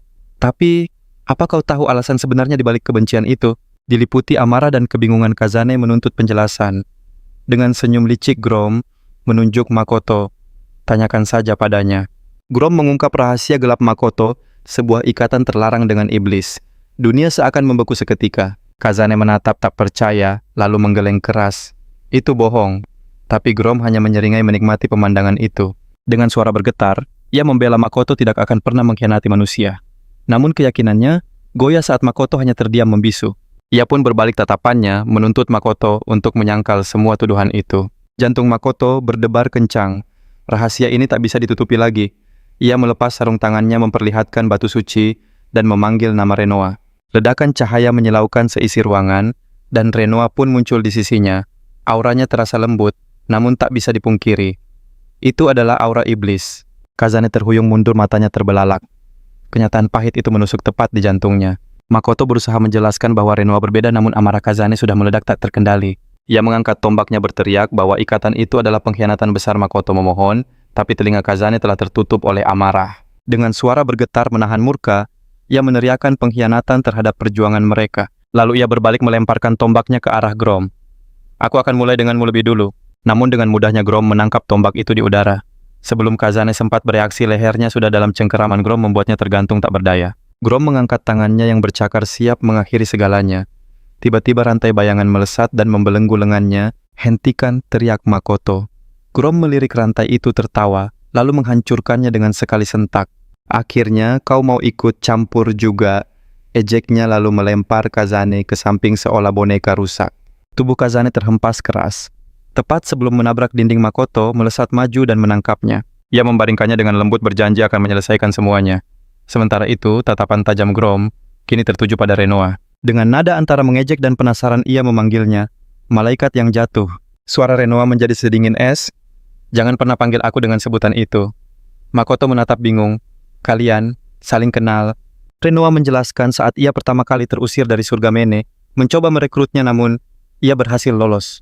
Rahang Makoto mengeras menyadari betapa tipisnya batas takdir Renoa. Grom hanya mengangkat bahu. Dia memang berhasil kabur saat itu. Tapi bagi Magen dia hanyalah tambahan koleksi untuk pasukan abadi kami. Mata Renoa berkilat tajam. Aku tidak akan pernah menjadi sepertimu. Iblis akan selamanya menjadi musuhku. Grom tertawa terbahak-bahak. Oh ya, bukankah kau ingin balas dendam pada dewa yang telah membuangmu? Kata-kata itu menusuk kalbu membuat Renoa terdiam. Bergabunglah dengan kami, bujuk Grom, dan hancurkan semua yang kau benci. Dewa manusia iblis semuanya, itulah kebebasan sejati. Renoa tak langsung menjawab ragu. Luka lama kembali menganga membuatnya terdiam 1000 bahasa. Tangannya gemetar, dan air mata mulai berlinang. Makoto melangkah maju melindunginya. Pedang bayangan terbentuk di tangannya, tatapannya terkunci pada Grom. Renoa tidak sama dengan kalian. Grom mengangkat alis, apa bedanya? Makoto menjawab, jika iblis berarti menyakiti orang lain demi kesenangan, maka Renoa adalah kebalikannya. Dia pemberani, baik hati, dan selalu melindungi yang lain. Dia adalah partnerku, orang yang berjuang bersamaku melewati segalanya. Renoa menatap Makoto, tangannya masih gemetar, tapi secercah cahaya mulai kembali ke matanya. Seringai Grom berubah menjadi tatapan jijik, menyedihkan. Emosi hanya membuat kalian lemah. Aku akan hancurkan kelemahan itu, bersama dengan ikatan kalian. Ia mengangkat cakarnya, menyatakan akan mengakhiri riwayat mereka di sini. Makoto mengeratkan genggaman pedangnya, bayangan berputar di sekelilingnya. Aku tidak akan mundur. Jika melindungi Renoa adalah kebodohan, maka dengan bangga aku akan menjadi orang bodoh itu. Renoa pun melangkah maju ke sisinya. Sayapnya terbentang lebar, tekadnya kembali berkobar. Bersama mereka kini menantang Grom. Dua jiwa berdiri menantang kekuatan dahsyat yang bisa melenyapkan mereka. Seringai Grom melebar. Ini sepertinya akan menyenangkan. Makoto melesat maju, pedang bayangannya berputar ganas. Di sisinya Renoa bersinar dengan cahaya sucinya. Getaran di seluruh dungeon menandai dimulainya bentrokan mereka. Sementara Grom hanya meregangkan tubuh seolah baru bangun tidur. Senyum arogan tak lepas dari wajahnya saat Renoa memperingatkan Makoto. Mengalahkannya itu mustahil. Dia menambahkan, kesombongan Grom bisa jadi celah, tapi kabur adalah satu-satunya pilihan kita yang realistis. Namun bahkan sebelum ia selesai bicara, Grom sudah melesat maju dengan kecepatan mengerikan. Gerakannya begitu cepat hanya menyisakan bayangan. Makoto nyaris tak sempat menangkis sebelum Grom lenyap, dan muncul di belakangnya mendaratkan tendangan telak yang membuatnya menghantam dinding. Makoto terkapar menahan sakit sementara Grom mendekat dengan santai menikmati momennya. Dengan cepat Makoto memanggil Shadow Beam rantai, bayangan langsung melilit Grom, lalu senjatanya berubah menjadi pistol dan menembak. Namun dengan mudahnya Grom menghancurkan rantai itu. Ia menangkap peluru di udara, lalu menjatuhkannya dengan seringai meremehkan. Grom mengejek seolah berkata, Makoto sudah kehabisan cara untuk melawannya. Seketika amarah Makoto memuncak, menyadari dirinya hanya dipermainkan. Di tengah pertarungan sengit kesadaran Kazane, perlahan kembali melihat Makoto yang penuh luka, namun masih nekat melawan. Kazane panik, dan mencoba bangkit, hatinya hancur melihat luka para sahabatnya itu. Tapi yang lebih mengejutkan adalah kenyataan bahwa Makoto telah membuat perjanjian dengan iblis. Tangannya tanpa sadar mencengkeram mantelnya erat. Pikirannya kalut. Bagaimana ini bisa terjadi? Tiba-tiba Grom mendaratkan tendangan brutal lainnya. Tendangan itu menghantam sisi tubuh Makoto, disusul satu lagi ke perutnya. Lemah usahamu sia-sia, teriak Grom. Makoto mengerang kesakitan, namun ia memaksakan diri untuk berdiri lagi. Tubuhnya gemetar, tapi ia menolak untuk tumbang. Aku memang lemah. Tapi aku tidak akan pernah menyerah. Suaranya bergetar namun penuh tekad. Kata-kata itu membuat Kazane terpaku, sebuah kenangan terlintas di benaknya. Seminggu setelah kepergian kakaknya Makoto, menemuinya mengatakan ibunya khawatir karena Kazane tidak mau makan. Saat itu Kazane merasa semuanya sudah tidak berarti lagi. Makoto menepuk punggungnya, jangan menyerah. Kalau kamu menyerah, kamu benar-benar akan kehilangan segalanya.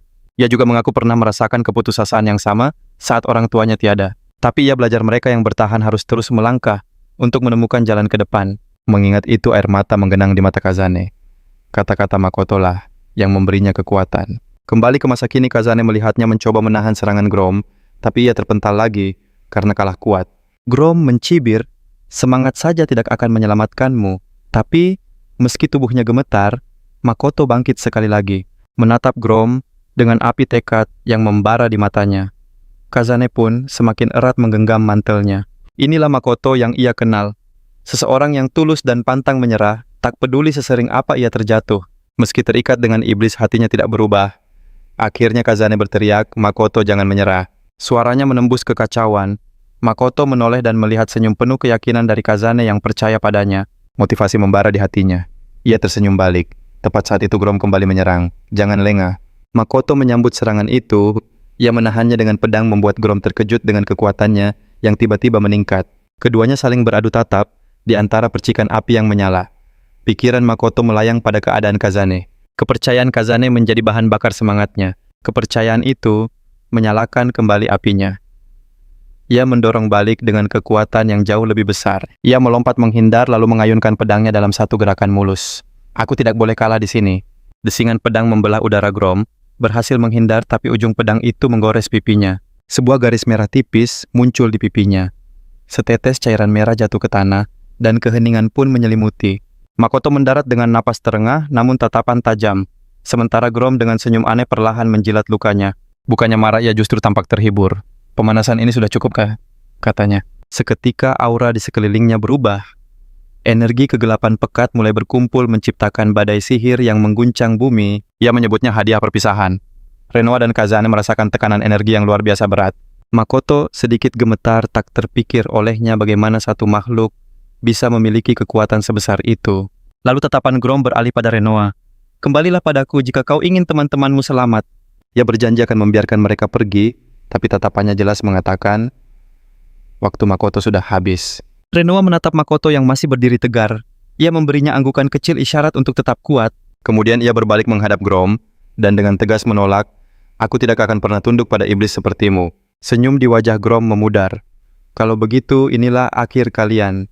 Ia melepaskan serangan dahsyatnya, Dome of the Underworld. Bagaikan tsunami energi dahsyat itu, menerjang keputusasaan seketika menyelimuti mereka. Dunia senyap hanya menyisakan aura gelap deru. Bahkan semangat Makoto mulai runtuh. Tiba-tiba cahaya keemasan meledak, sebuah portal raksasa menelan serangan Grom tanpa sisa. Secepat kilat cahaya itu lenyap, dan medan perang kembali hening. Semua orang terpaku termasuk Grom, matanya terbelalak tak percaya.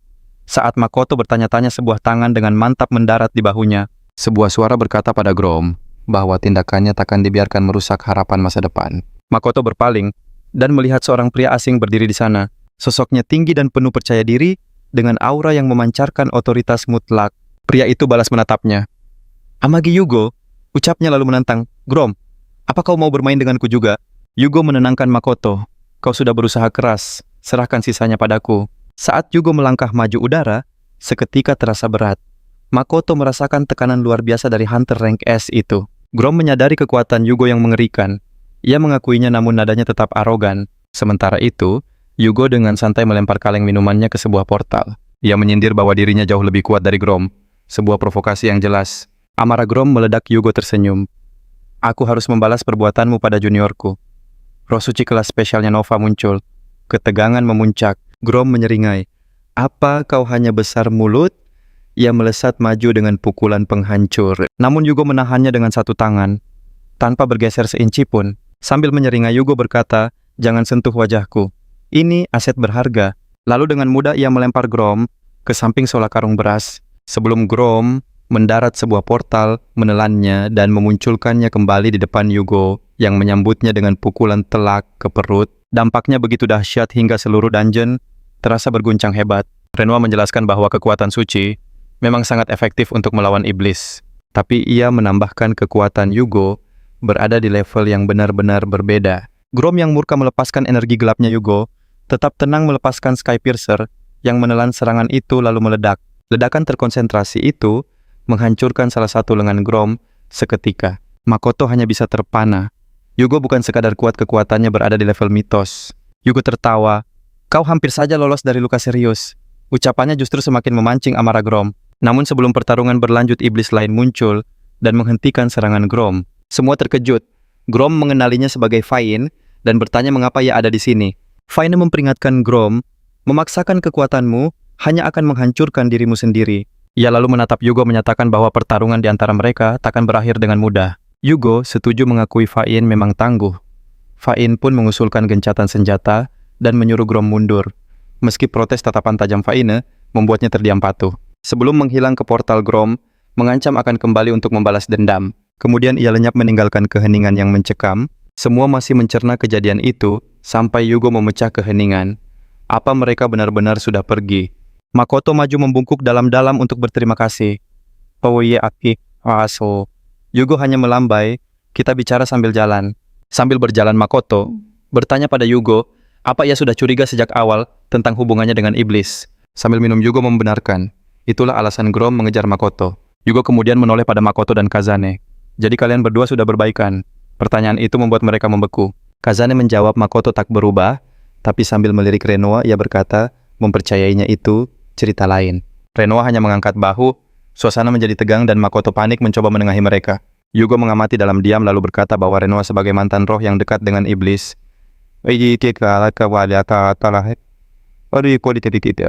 Watak ya, mungkin akan memegang peran penting.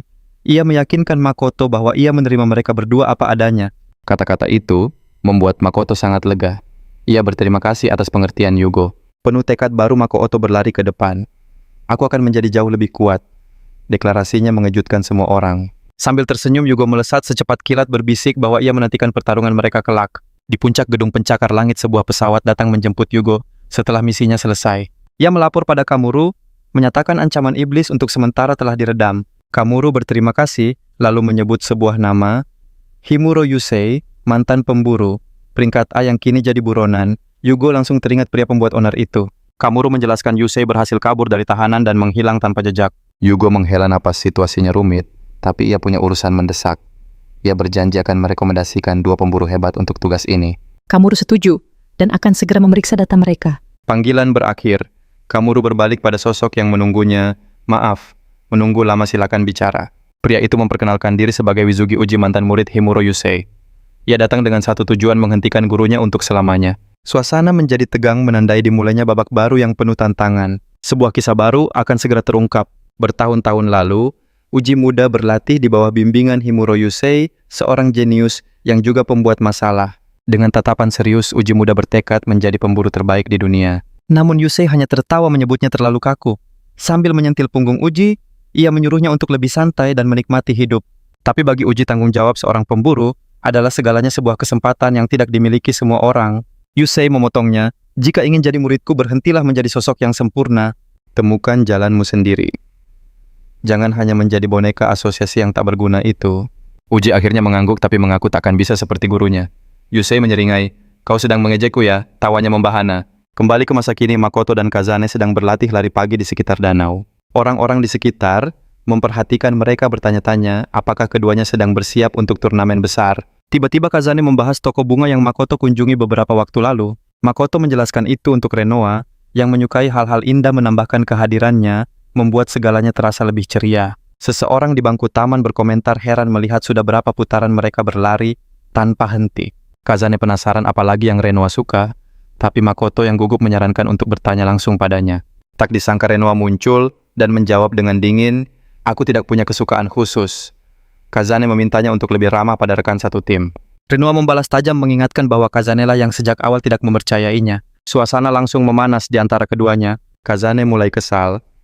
Aku tidak suka dengan sikapmu yang seperti itu. Makoto mencoba melerai, tapi keduanya serempak menyuruhnya diam, membuatnya membeku canggung di tempat. Saat mereka melanjutkan lari, terdengar percakapan tentang pemburu kriminal yang kabur. Suasana kota mulai terasa cemas. Makoto menoleh pada Kazane. Kau tahu sesuatu tentang itu? Kazane mengonfirmasi buronan itu adalah Himuro Yusei, mantan pemburu peringkat A yang legendaris. Ia heran apa yang membuat pahlawan sepertinya jatuh ke sisi gelap. Tiba-tiba ponsel Makoto dan Kazane bergetar bersamaan.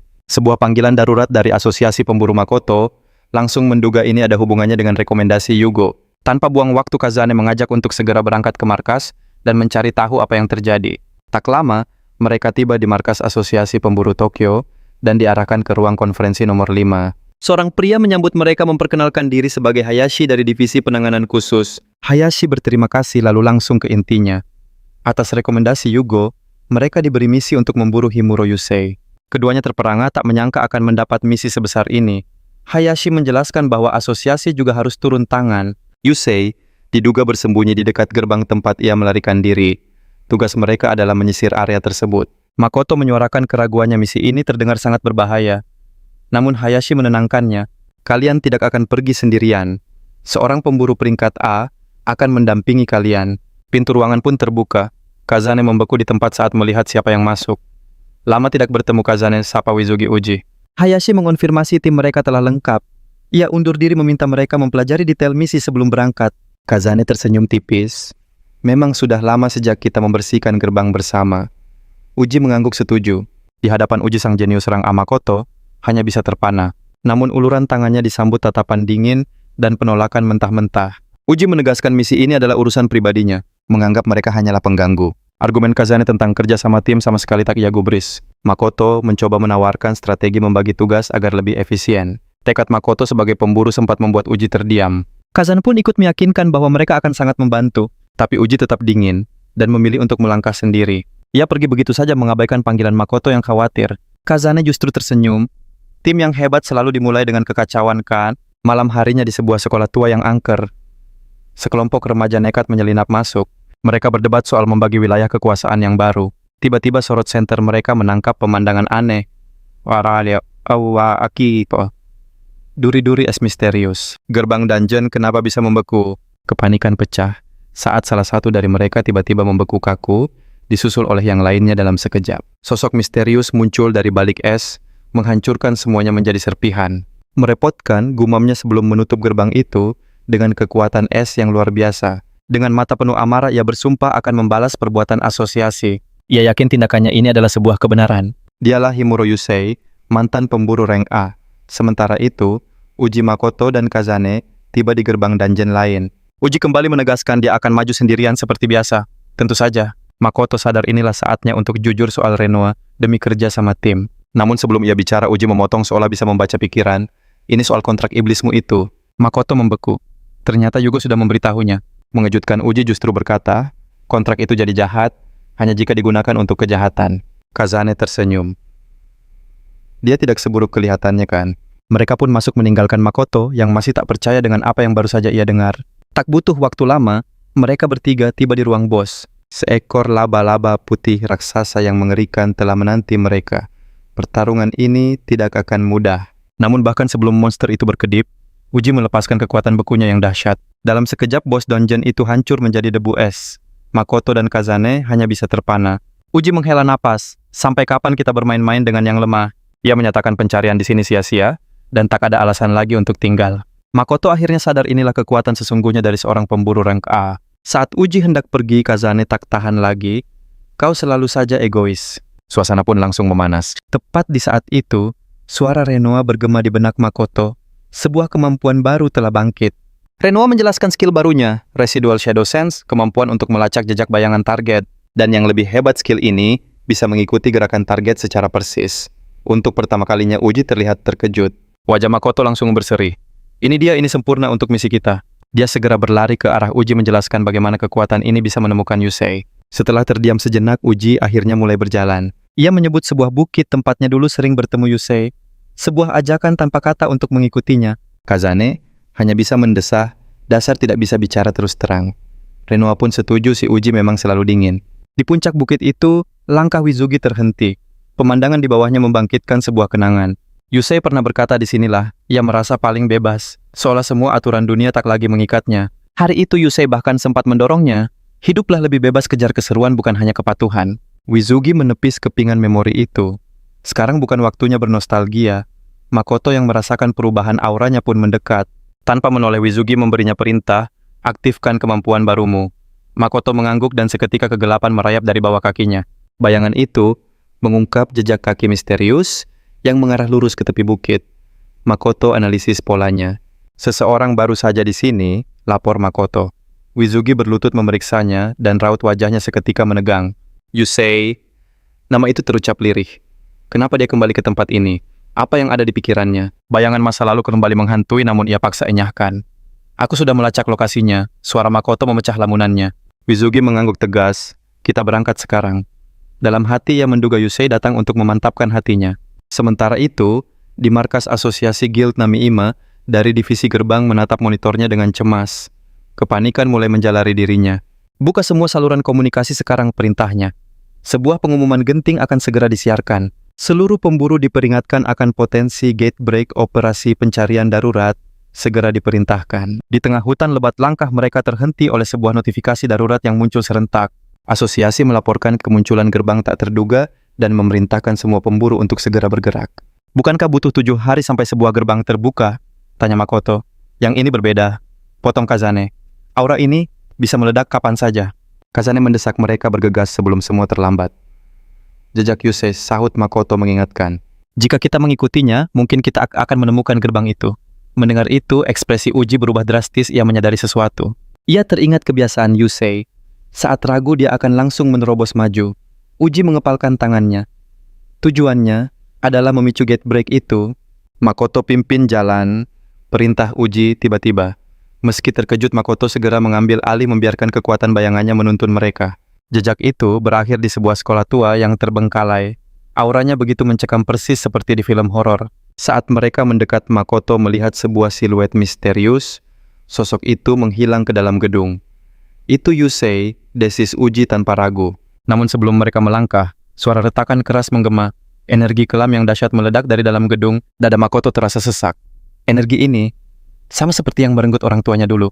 Kenangan pahit itu kembali menyeruak. Wajah Kazane pun memucat teringat akan kepergian kakaknya. Keduanya bersiaga saat tiba-tiba jendela pecah berantakan dan gerombolan monster buas menyerbu keluar. Semuanya tahan posisi, teriak Makoto. Jangan biarkan mereka lolos. Kazane segera melepas kekuatan anginnya untuk mengendalikan situasi. Monster-monster itu datang dari segala penjuru raungan mereka, memenuhi udara. Saat gerombolan itu mendekati Uji, ia akhirnya bergerak. Dalam sekejap, aura es yang membekukan meledak darinya. Setengah dari kawanan monster itu membeku seketika. Tanpa ragu, Uji melesat sendirian ke dalam sekolah. Ia menyerahkan sisa monster pada Makoto dan Kazane. Dasar selalu saja maju sendiri, Gerutu Makoto. Namun ia tetap mengayunkan pedangnya tanpa henti. Dari atas, Kazane melepaskan tebasan angin yang membelah udara. Pertarungan semakin sengit. Namun tepat saat mereka mulai terdesak, gelombang api dahsyat muncul, dan disusul oleh ledakan berbagai kekuatan suci lainnya. Pasukan bantuan akhirnya tiba. Mereka langsung menyerbu ke dalam kekacauan, dengan gerakan terkoordinasi. Kerja bagus menahan mereka, seru seorang pemburu. Serahkan sisanya pada kami. Makoto melihat para pemburu terus berdatangan. Ia mengeratkan genggaman pedangnya. Tekadnya untuk membuktikan diri semakin membara. Tentu saja, seseorang mengejeknya sebagai pemburu nabe, karena cadangan mananya yang kecil. Ejekan itu terasa menyakitkan, tapi tak ada waktu untuk membalas. Tiba-tiba tornado angin dahsyat menyapu monster di depannya. Dari atas, Kazane berteriak, "Aku akan urus yang di luar." Cepat susul Uji. Makoto mengangguk lalu bergegas masuk. Bagian dalam sekolah itu seperti labirin dari mimpi terburuk. Monster melompat keluar dari setiap sudut gelap. Sambil terus menebas, Makoto memaksa masuk lebih dalam. Ia harus mencapai gerbang itu. Akhirnya ia tiba di sebuah ruangan dan langkahnya terhenti.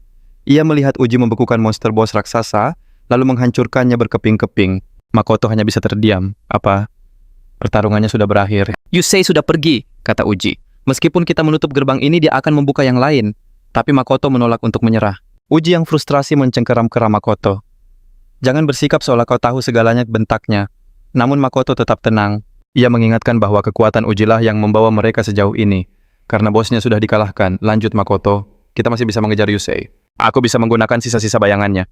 Makoto menemukan jejak baru lalu menarik lengan Uji. Ayo sebelum dia lolos. Uji menatap tangan Makoto yang menggenggamnya. Kemarahannya pun mereda berganti helaan napas lembut. Ia menarik diri perlahan. Uji meminta maaf, lalu bergegas memimpin jalan. Makoto menahannya mengatakan, ucapan terima kasih bisa menunggu sampai misi mereka tuntas. Untuk pertama kalinya sebuah senyuman tulus terukir di wajah Uji. Ia setuju misi ini harus segera diselesaikan. Tak lama mereka tiba di gedung lain. Makoto menunjuk bayangan Yusei yang baru saja masuk. Seketika Uji terdiam kaku. Jangan-jangan ini pusat manajemen gerbang asosiasi. Mata Makoto terbelalak menyadari gawatnya situasi. Tanpa pikir panjang, keduanya langsung menerobos masuk. Di dalam pemandangan mengerikan menyambut mereka. Sistem utama hancur lebur dan semua orang membeku laksana patung es. Uji nekat berlari lebih dalam mengabaikan teriakan Makoto. Dan di sana, di ruangan terakhir, Yusei berdiri dengan tenang di samping sebuah tabung raksasa. Uji langsung melesat menyerang meluncurkan duri-duri es tajam. Namun Yusei menangkisnya dengan begitu mudah seolah semua ini sudah ada dalam rencananya. Ada dalam... Ia memperingatkan Uji untuk tidak ikut campur. Tepat saat Makoto tiba di ambang pintu Yusei, menjentikan jarinya seketika bongkahan kristal es raksasa terbentuk. Pintu masuk tertutup rapat. Makoto terpaksa berhenti mendadak, nyaris ikut membeku di dalamnya. Yusei kembali menatap Uji dengan senyum miring. Ini reuni yang kutunggu, katanya. Aku tak mau ada yang mengganggu. Di balik es, Makoto menggedor dinding memanggil nama Uji. Namun Uji tetap fokus. Yusei bertanya apa Uji benar-benar sanggup menghentikannya. Dengan dingin Uji menjawab, "Untukmu tak ada kata ampun." Mendengar itu Yusei pun melepaskan kekuatan dewata miliknya. Lantai seketika membeku saat ia memanggil roh Dewa Agung. Sambil tersenyum sinis, ia menantang Uji untuk bertarung sekuat tenaga. Uji membalas dengan memanggil Yuki. "Tak perlu kau suruh 2 kali." Yusei menjelaskan satu-satunya cara untuk menang adalah melumpuhkannya dan menghancurkan alat itu. Menyadari bantuan takkan datang tepat waktu Uji membangkitkan energi dewata. Pertarungan 1 lawan 1 pun dimulai. Uji menciptakan puluhan duri es, meluncurkannya laksana misil, namun Yusei menepis semuanya tanpa kesulitan. Serangan itu dianggapnya lemah. Yusei membalas dengan rentetan duri es yang jauh lebih dahsyat, memaksa Uji menghindar di udara. Uji mendarat dengan mulus memunculkan 2 bilah pedang es. Pertarungan jarak dekat pun dimulai. Yusei menyeringai, "Di mana kau pelajari gaya itu?" Uji tak menjawab, ia langsung melempar 1 pedang ke arahnya. Yusei dengan santai menangkisnya. Yusei bingung kenapa Uji membuang keunggulannya. Namun sebelum ia sempat berpikir, Uji menciptakan pedang baru dan menyerang dari sisi lain. Serangan kejutan itu memaksa Yusei mundur. Uji terus mendesaknya dengan tebasan tanpa henti, sementara Yusei mati-matian bertahan. Gerakan mereka begitu cepat, laksana 2 petarung veteran. Yusei sadar kecepatan Uji melampaui kemampuan regenerasi es miliknya. Yusei tertawa memuji perkembangan Uji. "Sekarang aku paham ritme bertarungmu." Uji membalas, "Aku bukan lagi orang yang dulu kau kenal." Untuk sesaat Uji terlihat unggul. Namun senyum Yusei tiba-tiba menghilang. "Jangan terlalu percaya diri," desisnya. Yusei melepaskan lonjakan energi yang dahsyat, seluruh ruangan bergetar. Di luar, Makoto terus memukul dinding es dengan frustrasi. Di dalam Yusei mulai membentuk sesuatu dari es. Mata Uji terbelalak ngeri saat es itu perlahan membentuk wujud manusia. Dalam sekejap, sebuah replika Yusei yang sempurna telah berdiri di sampingnya. Ia menyebutnya jurus alter ego. "Pedang gandamu mungkin hebat," ejeknya, "tapi sekarang kau harus menghadapi kami berdua." Uji mencibir, tiruan takkan pernah sekuat aslinya. Namun saat ia menyerang sang klon, menangkisnya dengan waktu yang sempurna, membuat Uji terkejut. Yusei tertawa. Ia menjelaskan kalau klon itu memiliki kekuatan yang sama dan bisa bergerak sendiri. Uji kembali memfokuskan dirinya. "Boneka es yang hebat," sindir Uji. Tapi Yusei membalas, "Kau sendirian sementara temanmu hanya bisa menonton tanpa daya." Di luar, Makoto mendengar ejekan itu dan panik. Ia sadar Uji mungkin sedang melawan 2 orang sekaligus. Sementara itu, bom di samping tabung terus berdetak. Waktu terus berjalan. Uji berjuang melawan Yusei dan klonnya menangkis setiap serangan dengan presisi luar biasa. Namun tekanan pertarungan 2 lawan 1 mulai terasa. Sang klon meniru setiap gerakan Yusei dengan sempurna. Tiba-tiba Yusei yang asli muncul di sampingnya. Sebuah pukulan telak mendarat di sisi tubuh Uji, membuatnya terlempar ke seberang ruangan. Uji menghantam lantai dengan keras, tapi ia segera bangkit. Dinding es tebal ia ciptakan untuk menahan serangan berikutnya. Yusei hanya mengamati dengan geli. Genggaman pedang Uji sedikit gemetar. Ia mulai ragu, apakah perbedaan kekuatan kami sejauh ini? Uji mengertakkan gigi. "Kenapa?" tanyanya. "Dengan kekuatan sebesar itu, kenapa engkau memilih jalan kehancuran?" Yusei terkekeh. "Aku tidak berubah," jawabnya. "Aku hanya jujur pada keinginanku sendiri." Ia menjelaskan bahwa para pemburu selalu mengejar kekuatan, namun mereka terikat oleh aturan asosiasi.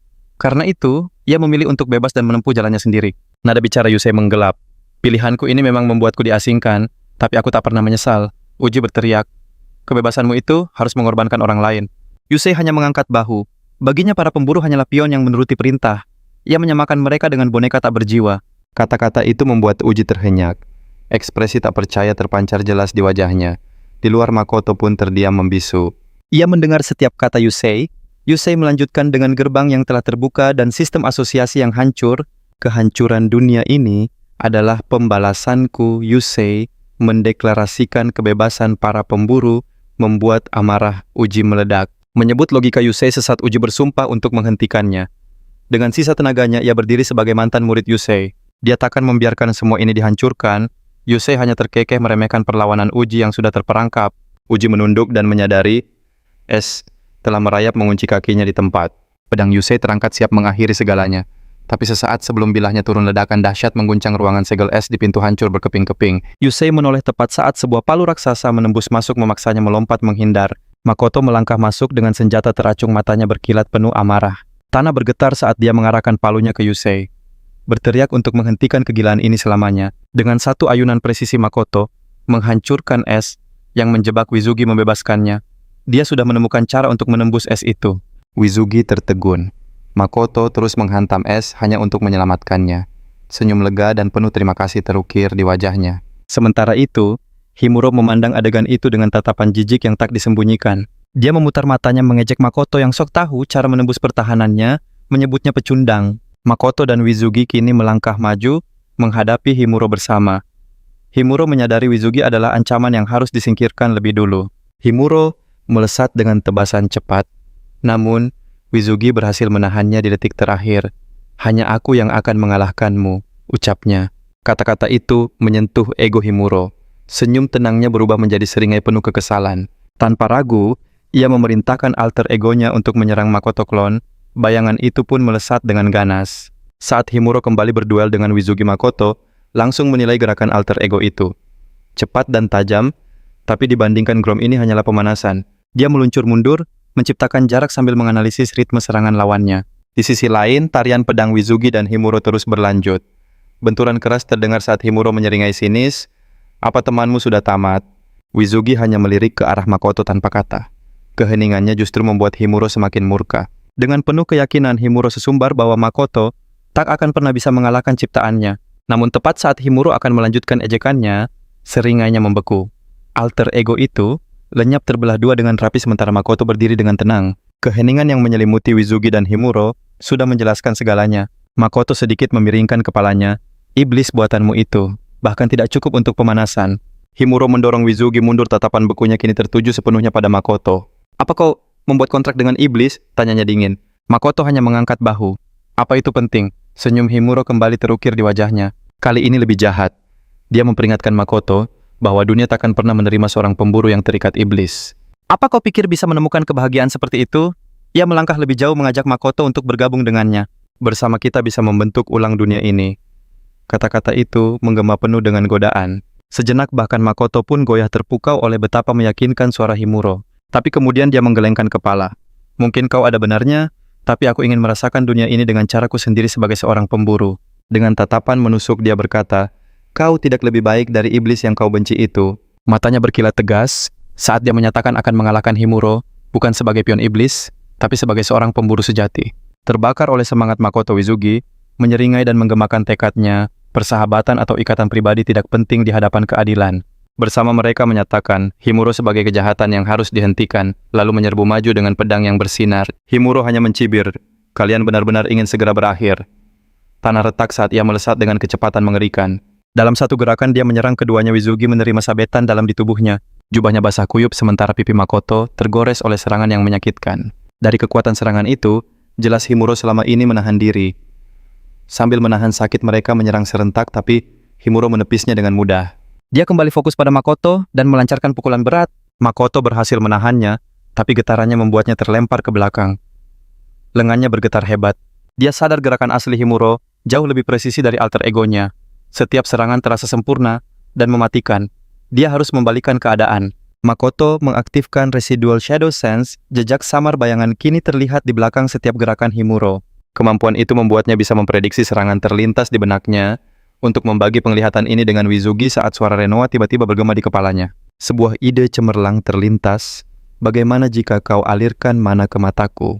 Makoto pun menyalurkan energinya. Seketika sebuah dunia baru terbuka di hadapan Wizugi. Kini, setiap gerakan Himuro terbaca dengan jelas. Mereka bergerak selaras saat ayunan pedang Himuro datang.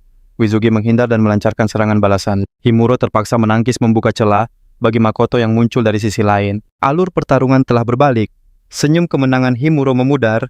Saat menyadari strateginya terbaca, ia pun melompat mundur. Ia menjaga jarak seolah memberi peringatan. Firasat Wizugi mengatakan sesuatu yang besar akan terjadi. "Akan kuakhiri ini dengan jurus pamungkasku," ancam Himuro. "Tidak akan kubiarkan," balas Wizugi. Seketika tanah bergetar, naga es raksasa muncul raungannya membekukan udara. Tak mau kalah Wizugi memanggil naganya sendiri.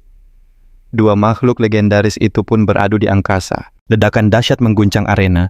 Saat debu mereda naga Wizugi hancur berkeping-keping, Himuro berdiri tegak tertawa penuh kemenangan. Namun tawa itu terhenti seketika saat bayangan misterius merayap dari bawah kakinya. Makoto muncul dari kegelapan. Indra bayangannya telah memprediksi posisi Himuro dengan sempurna. Semua berjalan sesuai rencananya. Sebelum Himuro sempat bereaksi, Makoto dan Wizugi sudah berada tepat di belakangnya. Pedang mereka bersinar terang. Himuro menoleh dengan tak percaya. Bagaimana kalian bisa? Tak ada jawaban, hanya tatapan tajam yang terkunci. Dalam satu gerakan cepat dan serentak, mereka melancarkan tebasan terakhir. Sabetan pedang mereka menghancurkan alat yang menjadi sumber kekuatan Himuro. Himuro terhuyung, percikan api keluar dari tubuhnya. Wizugi segera menangkapnya, menatap dengan ekspresi penuh kepiluan. Aku menghargai caramu berpikir, tapi kenapa engkau memilih jalan yang salah ini? Guru, bisik Wizugi lirih. Ini adalah akhirnya. Makoto hanya diam mematung, merasakan ketegangan pertempuran perlahan sirna. Ia percaya bahkan orang sekuat Himuro pun masih punya kesempatan untuk kembali ke jalan yang benar.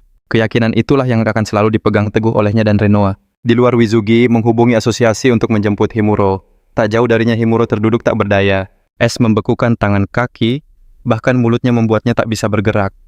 Makoto mengangguk. Ini jalan terbaik. Wizugi menoleh padanya. Tanpa bantuanmu aku takkan menang. Ia mengulurkan tangan dengan tulus dan Makoto menyambutnya. Makoto hanya tersenyum tipis. Aku sudah mendengarnya 2 kali hari ini. Candanya ringan. Tak lama kemudian para petugas datang untuk mengamankan Himuro dan mengonfirmasi keberhasilan misi. Saat mereka membungkuk hormat Makoto, akhirnya bisa bernapas lega. Tapi tiba-tiba seseorang menariknya dari belakang. Ia menatap bingung saat para petugas lain mengepungnya. Dengan tenang salah satu petugas berkata, "Kau dicurigai memiliki hubungan dengan iblis. Kau harus ikut kami." Suasana yang baru saja mencair kini kembali tegang dan mencekam. Babak baru pun dimulai. Keesokan paginya di Asosiasi Hunter Tokyo, Makoto digiring masuk dengan borgol suci, tampak seperti seorang penjahat. Sebuah tim khusus mengawalnya menyusuri koridor. Suara langkah kaki mereka menggema di lantai yang dingin. Dengan tenang ia bertanya pada Hayashi, "Kita akan kemana?" "Garis miring, ruang konferensi." Jawab Hayashi, "Nasibmu akan ditentukan di sana."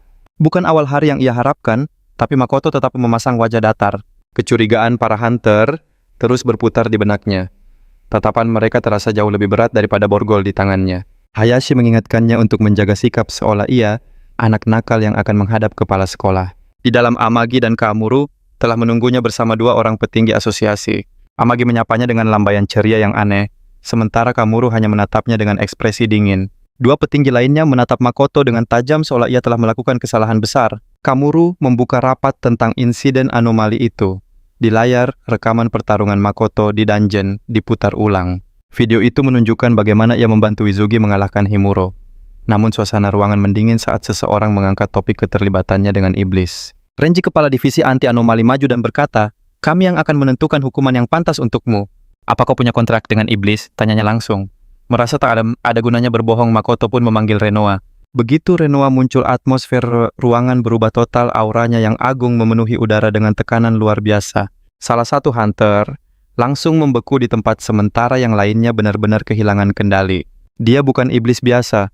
Dia magen," teriaknya panik. "Akan kuhabisi dia sekarang."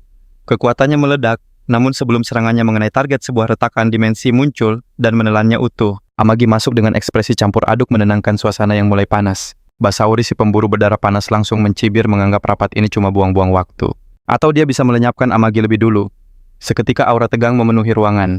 Tapi setelah hening sejenak, Tsubasa kembali duduk bergumam untuk mendengarkan saja dulu. Renji memerintah Makoto menjelaskan. Makoto pun mengungkap Renoa bukanlah magen, tapi roh suci yang jatuh dan menjadi iblis.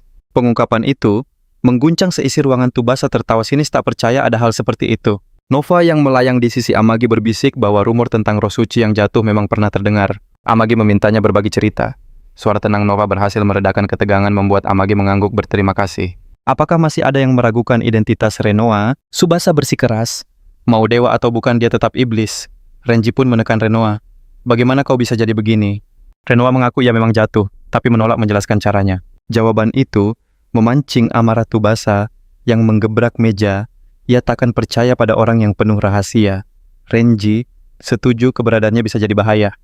Tepat sebelum situasi memburuk, Makoto maju meyakinkan semua kalau Renoa bukan ancaman. Renji menatap tajam. "Apa kau bisa menjamin itu dengan nyawamu, Makoto?" Hening mencekam. Keyakinan Makoto goyah. Tiba-tiba pintu terbuka. Seorang wanita masuk dengan santai sambil menguap. Dia dengan manis meminta maaf, menyalakan kasurnya yang terlalu nyaman. Renji menghela napas memanggilnya Himeji Kazuka, mengingatkannya untuk datang tepat waktu. Wanita itu hanya mengangkat bahu membuat Amagi tertawa kecil. Ia bertanya ada rapat apa, dan Amagi menjawab santai, semua ini tentang Makoto. Pemburu yang membuat kontrak dengan iblis. Kazuka bersiul, wah terdengar serius. Lalu ia melirik ke pintu menanyakan dua orang di luar. Amagi tersenyum misterius. Ia memanggil mereka masuk. Semua terbelalak kaget saat Wizugi dan Kazane muncul. Renji langsung protes kenapa Amagi membawa orang luar. Tapi Amagi meyakinkan mereka berdua sangat terkait dengan kasus ini. Kamuru mengangguk setuju mempersilahkan mereka bicara. Keduanya pun berdiri di samping Makoto. Di tengah suasana tegang, Izugi angkat bicara, kami takkan bisa menghentikan Himuro tanpa kekuatan Makoto dan Renoa. Kazane mendukungnya. Setelah bertarung bersama, ia yakin Renoa tidak berbahaya. Ia menegaskan, seseorang yang mempertaruhkan diri demi orang lain tidak mungkin jahat. Kemudian Wizugi dan Kazane membungkuk dalam-dalam memohon pengertian. Ruangan gempar. Bahkan Renji kaget melihat Kazane yang terkenal benci iblis. Kini membela salah satunya. Amagi menyeringai, jika Kazane saja percaya padanya itu, sudah jadi bukti kuat. Lalu ia bertanya, apa kalian tidak berpikir Makoto dan Renoa adalah kunci kemenangan kita melawan para iblis? Tsubasa mendengus. Jangan naif. Kemungkinan mereka berkhianat jauh lebih besar. Tapi Amagi membalas dingin, jika pengkhianatan terjadi, maka tugas kitalah untuk menanganinya. Keyakinan dalam suaranya membungkam Tsubasa. Makoto menatapnya dengan rasa terima kasih. Renji akhirnya meminta pemungutan suara. Dia dan Tsubasa memilih tindakan disipliner, sementara Amagi dan Kazuka menolaknya. Tsubasa menatap tajam Kazuka, tapi wanita itu hanya mengangkat bahu. Ia bilang jarang melihat Amagi membela seseorang sekeras ini. Sikap santainya membuat Tsubasa makin geram. Renji pun beralih pada Kamuru untuk keputusan final. Setelah hening sejenak, Kamuru menatap Makoto dan Renoa. Dia akan memutuskan setelah mendengar niat mereka berdua. Renoa menjelaskan kontrak itu dibuat demi menyelamatkan Makoto yang hatinya terluka. Dia juga menganggap iblis sebagai musuh dan ingin berjuang bersama Makoto. Kamuru mengangguk lalu menatap Makoto. Makoto menyatakan tujuannya adalah menghentikan pertarungan sia-sia. Ia akan berjuang untuk melindungi semua. Ia meminta Kamuru memanfaatkan kekuatan mereka demi dunia. Amagi dan Kazuka saling lirik setuju. Sementara Tsubasa dan Renji tampak masam. Setelah hening sesaat, Kamuru menyatakan keputusannya telah dibuat. Seluruh ruangan menahan napas, semua menunggu apa yang akan terjadi selanjutnya. Di tengah kesunyian itu, Kamuru akhirnya mengumumkan keputusannya. Semua mata tertuju pada sang presiden. Ketegangan di ruangan ini nyaris bisa dirasakan. Ia menyatakan untuk sementara Makoto dan Renoa akan melanjutkan aktivitas mereka di bawah pengawasan asosiasi. Pengumuman itu mengejutkan semua orang, kecuali Amagi yang tersenyum, seolah sudah tahu hasilnya. Sebaliknya wajah Tsubasa menjadi pucat. Ia menuntut penjelasan, tak percaya ketua membiarkan mereka lolos begitu saja. Dengan tenang Kamuru menyatakan keputusannya. Ia melihat potensi besar dalam diri Makoto dan asosiasi bisa memanfaatkannya. Ia menambahkan saat menatap mata Makoto, tak ada kebohongan yang terlihat, hanya kobaran tekad yang murni. Dan karena matanya tak pernah bisa dibohongi, keputusannya sudah bulat. Meski berat, Tsubasa pun akhirnya menerimanya. Kamuru pun mengajukan syarat pertamanya. Sang malaikat jatuh harus mengungkap semua tentang magen kekuatan dan jumlah pasukan mereka. Kedua Makoto dan Renoa harus memulihkan nama baik mereka dengan cara membawa iblis untuk ditaklukkan sebagai bukti kesetiaan pada asosiasi. Tanpa ragu Makoto mengangguk hormat penuh rasa terima kasih. Diskusi pun dimulai membahas informasi rahasia Renoa tentang musuh. Demi kerahasiaan Wizugi dan Kazane diminta keluar. Renoa mengaku informasinya terbatas, tapi ia tahu jumlah magen mencapai sekitar 100. Mereka bahkan memiliki sistem peringkat mirip dengan para pemburu. Jumlah itu saja sudah mengejutkan. Namun Renoa menambahkan fakta yang lebih mengerikan, beberapa magen setara dengan kekuatan Amagi. Wajah para pemburu memucat, tapi Kamuru tetap tenang, yakin mereka bisa mengatasinya. Kemudian ia mengungkap sesuatu yang jauh lebih mengkhawatirkan. Para magen bergerak di bawah perintah seorang pemimpin layaknya seorang raja. Keberadaan sang raja itu adalah sebuah kepastian. Kamuru sadar info ini sangat penting. Namun Renji bertanya dari mana informasi itu berasal. Seketika suasana ruangan menjadi tegang. Setelah terbuang dari alam dewa, ia ditangkap oleh magen dan dibawa ke markas mereka untuk dipaksa bergabung. Jumlah mereka luar biasa banyak dan yang lebih mengejutkan, mereka jauh lebih terorganisir dari faksi iblis manapun. Mereka mencoba merusak pikirannya, tapi sebelum jiwanya hancur, ia berhasil melarikan diri. Kamuru penasaran alasan magen menyerang dunia manusia. Iblis biasanya hanya didorong oleh insting untuk berkuasa. Namun magen berbeda, mereka punya kecerdasan. Artinya serangan ini bukanlah serangan acak, melainkan sebuah rencana besar. Jika diperintah oleh seorang raja, maka invasi ini adalah sebuah langkah taktis yang matang. Kenyataan itu membuat semua orang merinding. Tapi anehnya Tsubasa justru terlihat bersemangat. Jika Magen mengusik kedamaian hanya demi ego, mereka akan sangat menyenangkan untuk menghancurkan rencana itu. Senyumnya menyeratkan ia tak sabar menanti tantangan. Magi pun melipat tangannya. Melawan iblis cerdas yang dipimpin seorang raja terdengar menarik. Suasana tegang seketika berubah menjadi penuh antisipasi. Kamuru mengangguk informasi dari Renoa terbukti sangat berharga. Meski bahaya mengintai, tujuan mereka tetap satu, melindungi umat manusia dari para iblis. Untuk sementara Makoto akan tetap di bawah pengawasan asosiasi. Keputusan final mengenai nasibnya akan diumumkan kemudian. Bagaimanapun semua setuju menjaganya di markas adalah pilihan teraman. Kamuru memperingatkan kontraknya dengan iblis akan memicu rumor buruk.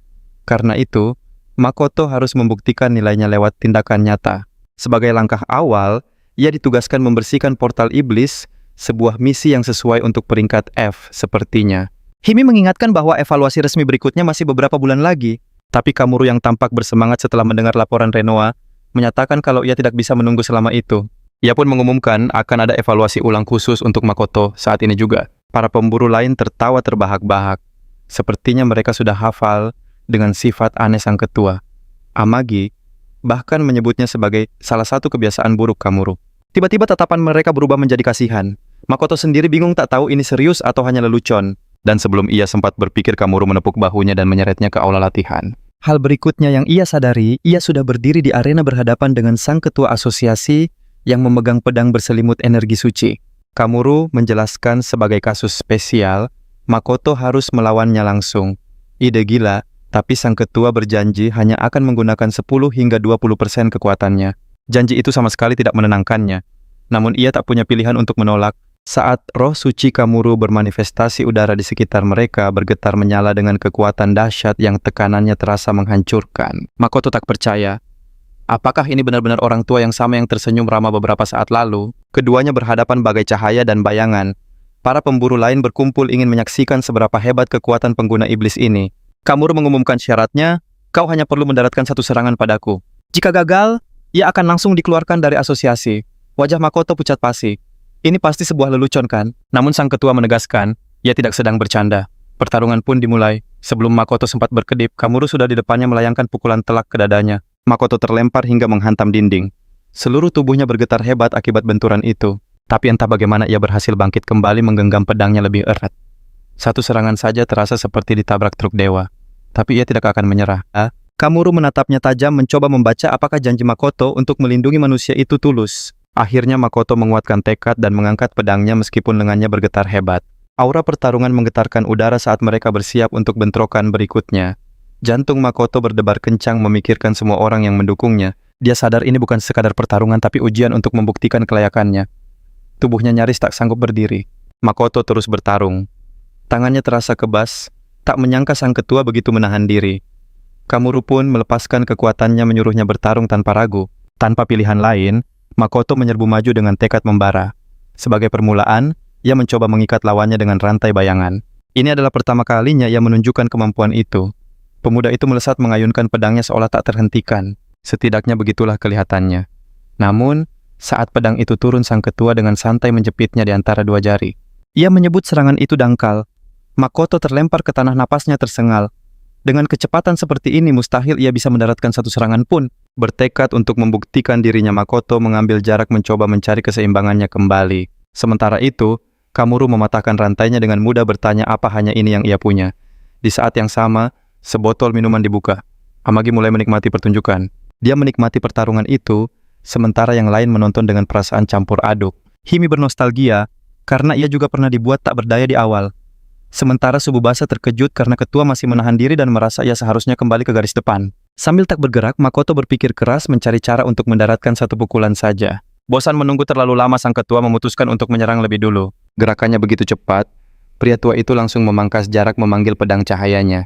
Sekali lagi, ia mengayun dan targetnya sadar menangkis bukanlah pilihan. Tidak ada jalan lain, ia melompat mundur pada detik terakhir. Tebasan itu nyaris mengenainya, hanya memotong kain di dadanya. Setelah itu, pria tua itu mengayunkan lengannya sekuat tenaga, menjadikan serangannya sebuah ujian yang sesungguhnya. Dia memuji reaksi pemburu itu, dan menyuruhnya mempertahankan tempo. Ia terus mengayun tak memberi lawannya kesempatan untuk membalas. Serangannya sangat berat dan bertubi-tubi. Jika hanya terus menghindar dia pasti akan kalah. Dia tahu itu bukan. Makoto mencoba menciptakan jarak dan mengubah senjata bayangannya menjadi pistol. Sementara sang ketua terkejut dengan perubahan itu, para penonton justru terhibur menganggap pertarungan semakin seru. Tembakan dilepaskan bertanya-tanya apakah serangannya berhasil, tapi matanya terbelalak kaget. Sebuah perisai besar menutupi tubuh lawannya, dan Kamuru memujinya karena berhasil memaksanya mengeluarkan peralatan itu. Dia masih bertanya-tanya kapan dan dari mana perisai itu muncul. Tapi ini justru membuat sang ketua maju lagi dan memanggil sebuah tombak panjang. Kemampuan roh dewanya adalah armori yang mengizinkannya berganti senjata sesuka hatinya. Punya banyak senjata saja sudah merepotkan, tapi jelas tak ada satupun yang biasa.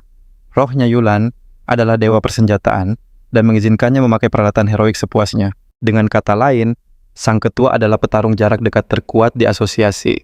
Dengan terungkapnya fakta itu, mereka melanjutkan ke ronde kedua. Menggunakan pistol melawan tombak sangat berisiko, jadi dia kembali ke pedang. Kamuru menunjukkan bahwa kemampuan armori mirip dengan skill materialisasi bayangan, dan dia tertarik. Sang ketua menyerbu maju, ingin melihat bagaimana dia melawan armori miliknya. Makoto melawan serangkaian tusukan, sementara kekuatan lawannya digabung dengan jangkauan panjang tombak. Saat itu, matanya menangkap sesuatu yang berkilau, dan dia bereaksi secara naluriah, menangkis kapak yang dilempar ke arahnya. Jadi dia bisa memakai kemampuannya seperti ini. Dua senjata sekaligus Kamuru melanjutkan serangannya dan menghantamkan palu raksasa ke tanah. Melihat senjata besar itu, dia sadar bentuknya mulai memudar. Makoto mundur dan melompat tinggi menghindari tebasan kapak yang tajam. Saat di udara senjatanya berubah lagi dan kini menjadi busur dan anak panah. Tanpa ada kesempatan bernapas, dia melakukan yang terbaik untuk tetap bertahan. Sementara itu, Amagi menyadari apa yang terjadi dan memuji sang ketua sebagai instruktur yang hebat. Pemburu itu berhasil menebas anak panah menjadi dua. Kini keduanya kembali berhadapan. Berbicara dengan Renoa, dia bilang kalau dia juga menyadari sesuatu saat mengamati pertarungan sang ketua. Armori memberinya keunggulan, tak peduli siapapun lawannya. Makanya dia ingin Makoto mengamatinya. Kamuru menyerbu lagi bertanya apa yang akan dilakukannya sekarang. Karena memakai pedang, pemburu muda itu belajar dari lawannya dan memanggil sebuah tombak yang menjadi lawan alami pedang. Tapi ini tidak cukup. Tepat saat Kamuru mau mengganti tombaknya di detik terakhir, Makoto mengubah senjatanya lagi, memungkinkannya maju tanpa hambatan. Saat itu, dia memanggil belati yang jauh lebih kecil dan memakai jarak minimal untuk menyelinap ke dada lawannya. Semua orang terkejut dengan manuver yang berhasil merobek baju sang ketua. Meski hanya sedikit, dia berhasil dan dengan cermat memanfaatkan jeda saat lawannya berganti peralatan. Dengan napas tersengal dan kelelahan, Makoto menunggu keputusan mereka. Menggunakan tombak untuk jarak dekat itu sulit. Jadi dia mengincar celah itu, mendaratkan pukulan yang sempurna. Pemuda itu mengakhiri ujian dengan kecerdasannya. Pemburu itu nyaris jatuh berlutut. Lelah karena ujian yang menuntut ini, dia terus dipandu sepanjang waktu untuk ditanya bagaimana cara mengatasi situasi tertentu. Selain gerakannya yang lincah, dia juga menggunakan kepalanya dengan baik di medan perang.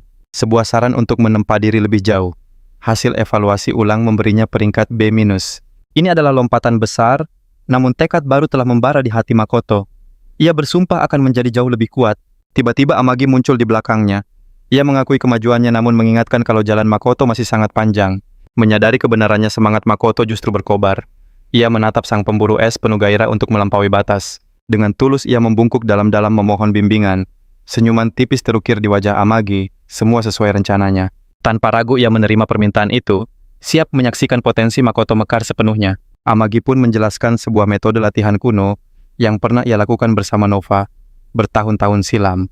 Kunci dari latihan ini adalah memperdalam ikatan dengan roh agar kekuatan mereka bisa digunakan jauh lebih efisien. Makoto sempat ragu mengingat Renoa adalah seorang iblis, tapi Amagi meyakinkan kalau aturan ini juga berlaku untuk mereka. Berkat kontrak batu suci sama sekali tidak akan ada masalah. Bahkan kekuatan suci bisa diubah menjadi mana. Ini adalah kesempatan emas bagi Renoa yang memiliki cadangan mana melimpah. Dengan latihan ini, ia bisa belajar mengendalikan kekuatan dahsyatnya. Mendengar itu, mata Makoto berbinar. Ia siap menjalani latihan apapun. Lalu Amagi mengungkap inti dari latihan ini, yaitu menaklukkan Dan Unun sambil berpegangan tangan. Hening sejenak. Keduanya membeku mengira ini hanya lelucon. Tapi Amagi sangat serius. Keesokan harinya di dungeon peringkat F misi canggung mereka pun dimulai. Renoa berusaha tetap fokus mengingatkan aturannya. Tidak boleh bicara saat bertarung dan tangan tidak boleh terlepas sampai akhir. Latihan ini harus dijalani hingga mereka mencapai peringkat A. Makoto bertanya-tanya, Apakah cara ini benar-benar akan membuat mereka lebih kuat? Ia membuang keraguannya dan bersiap mengamati monster yang muncul lebih dulu. Tapi tiba-tiba Renoa langsung menariknya maju. Sebelum Makoto sadar, wajahnya sudah mencium tanah. Renoa memberi isyarat untuk menyerang cepat, tapi Makoto bersikeras untuk melakukan observasi dulu. Akibatnya gerakan mereka jadi kacau. Nyaris saja terkena serangan monster karena saling tarik-menarik. Menghindar itu mudah, tapi bertarung sambil terikat pada orang lain adalah sebuah bencana. Untuk mengatasi kekacauan Makoto, memanggil senjata bayangannya, dan menyapu bersih para monster dalam sekejap. Selesai bertarung, ia langsung protes pada Renoa yang terlalu gegabah. Tapi Renoa balas menuduh Makoto terlalu lambat. Keduanya punya alasan masing-masing. Gaya bertarung mereka benar-benar bertolak belakang. Sebelum perdebatan memanas, gelombang musuh baru datang. Mereka saling tatap, terpaksa menghentikan pertengkaran. Keduanya kembali menyerbu maju. Kerjasama mereka masih berantakan, tapi setidaknya mereka sudah mencoba. 2 minggu berlalu, mereka tiba di ruang bos dungeon peringkat C. Genggaman tangan mereka terasa lebih biasa, tapi ritme bertarung mereka masih belum menyatu. Ini adalah tantangan terbesar mereka sejauh ini. Keduanya tahu mereka harus memberikan segalanya. Mereka sadar ini bukan lagi soal menyatukan gerakan, tapi tentang saling memahami isi hati satu sama lain. Di hadapan mereka, golem warisan raksasa berdiri kokoh. Raungannya mengguncang seisi ruangan. Renoa justru bersemangat menarik Makoto ke dalam pertarungan. Hantaman palu bayangan Makoto hanya menggores kulit batu sang golem. Renoa menyerbu lagi tanpa pikir panjang, tapi ketidakselarasan mereka membuat keduanya terhempas oleh serangan balasan. Saat Makoto berusaha bangkit, ia melihat tatapan tajam dan penuh keyakinan di mata Renoa. Sebuah rencana terlintas di benaknya. Renoa mengeratkan genggamannya, sebuah isyarat tanpa kata, "Percayalah padaku." Makoto pun membuang keraguannya dan mengikuti insting Renoa. Mereka bergerak sebagai satu kesatuan menghindari serangan golem dengan sempurna. Serangan balasan mereka mendarat telak di dada golem, menampakkan inti cahayanya. Itulah titik lemahnya. Renoa hendak melancarkan serangan akhir, tapi kali ini Makoto yang menariknya mundur. Wajah serius Makoto kini yang meminta kepercayaan. Renoa ragu sesaat, lalu mengangguk memahami maksudnya. Tepat pada waktunya, mereka berhasil menghindari ledakan energi dahsyat. Kali ini kehati-hatian Makoto menyelamatkan mereka. Saat golem bangkit kembali, mereka sudah siap. Gerakan mereka kini mengalir selaras secara alami. Seolah bisa membaca pikiran satu sama lain, mereka menghindari setiap ayunan dan mendaratkan serangan balasan yang telak. Serangan mereka terus menekan, mengalir indah dalam ritme yang sempurna, bagaikan sebuah tarian memukau. Pertarungan ini mustahil jika dihadapi sendirian. Berkat satu sama lain, mereka bisa berdiri di sini dengan kepercayaan penuh. Makoto memanggil pedang bayangannya. Bersama mereka melesat ke udara, menyatukan seluruh kekuatan untuk satu serangan pamungkas. Dengan satu ayunan dahsyat, pedangnya membelah golem kristal. Di dalamnya hancur berkeping-keping, membuat monster itu tumbang seketika. Kemenangan ini menggema di seluruh dungeon Makoto. Bersorak mengajak tos, tapi Renoa hanya menatapnya dengan tatapan bingung. Makoto hanya menghela napas, sudah menduga reaksi itu. Malamnya di sebuah bar, Amagi tengah bersantai saat lonceng pintu berbunyi. Amagi langsung merasakan kehadirannya. "Bagaimana kau tahu tempat ini?" Makoto melangkah masuk. "Ketua bilang mentorku sering minum di sini." Sambil berbalik, Amagi tersenyum kecil. Pemburu muda itu langsung membungkuk berterima kasih atas semua latihannya. Latihan itu benar-benar membantunya.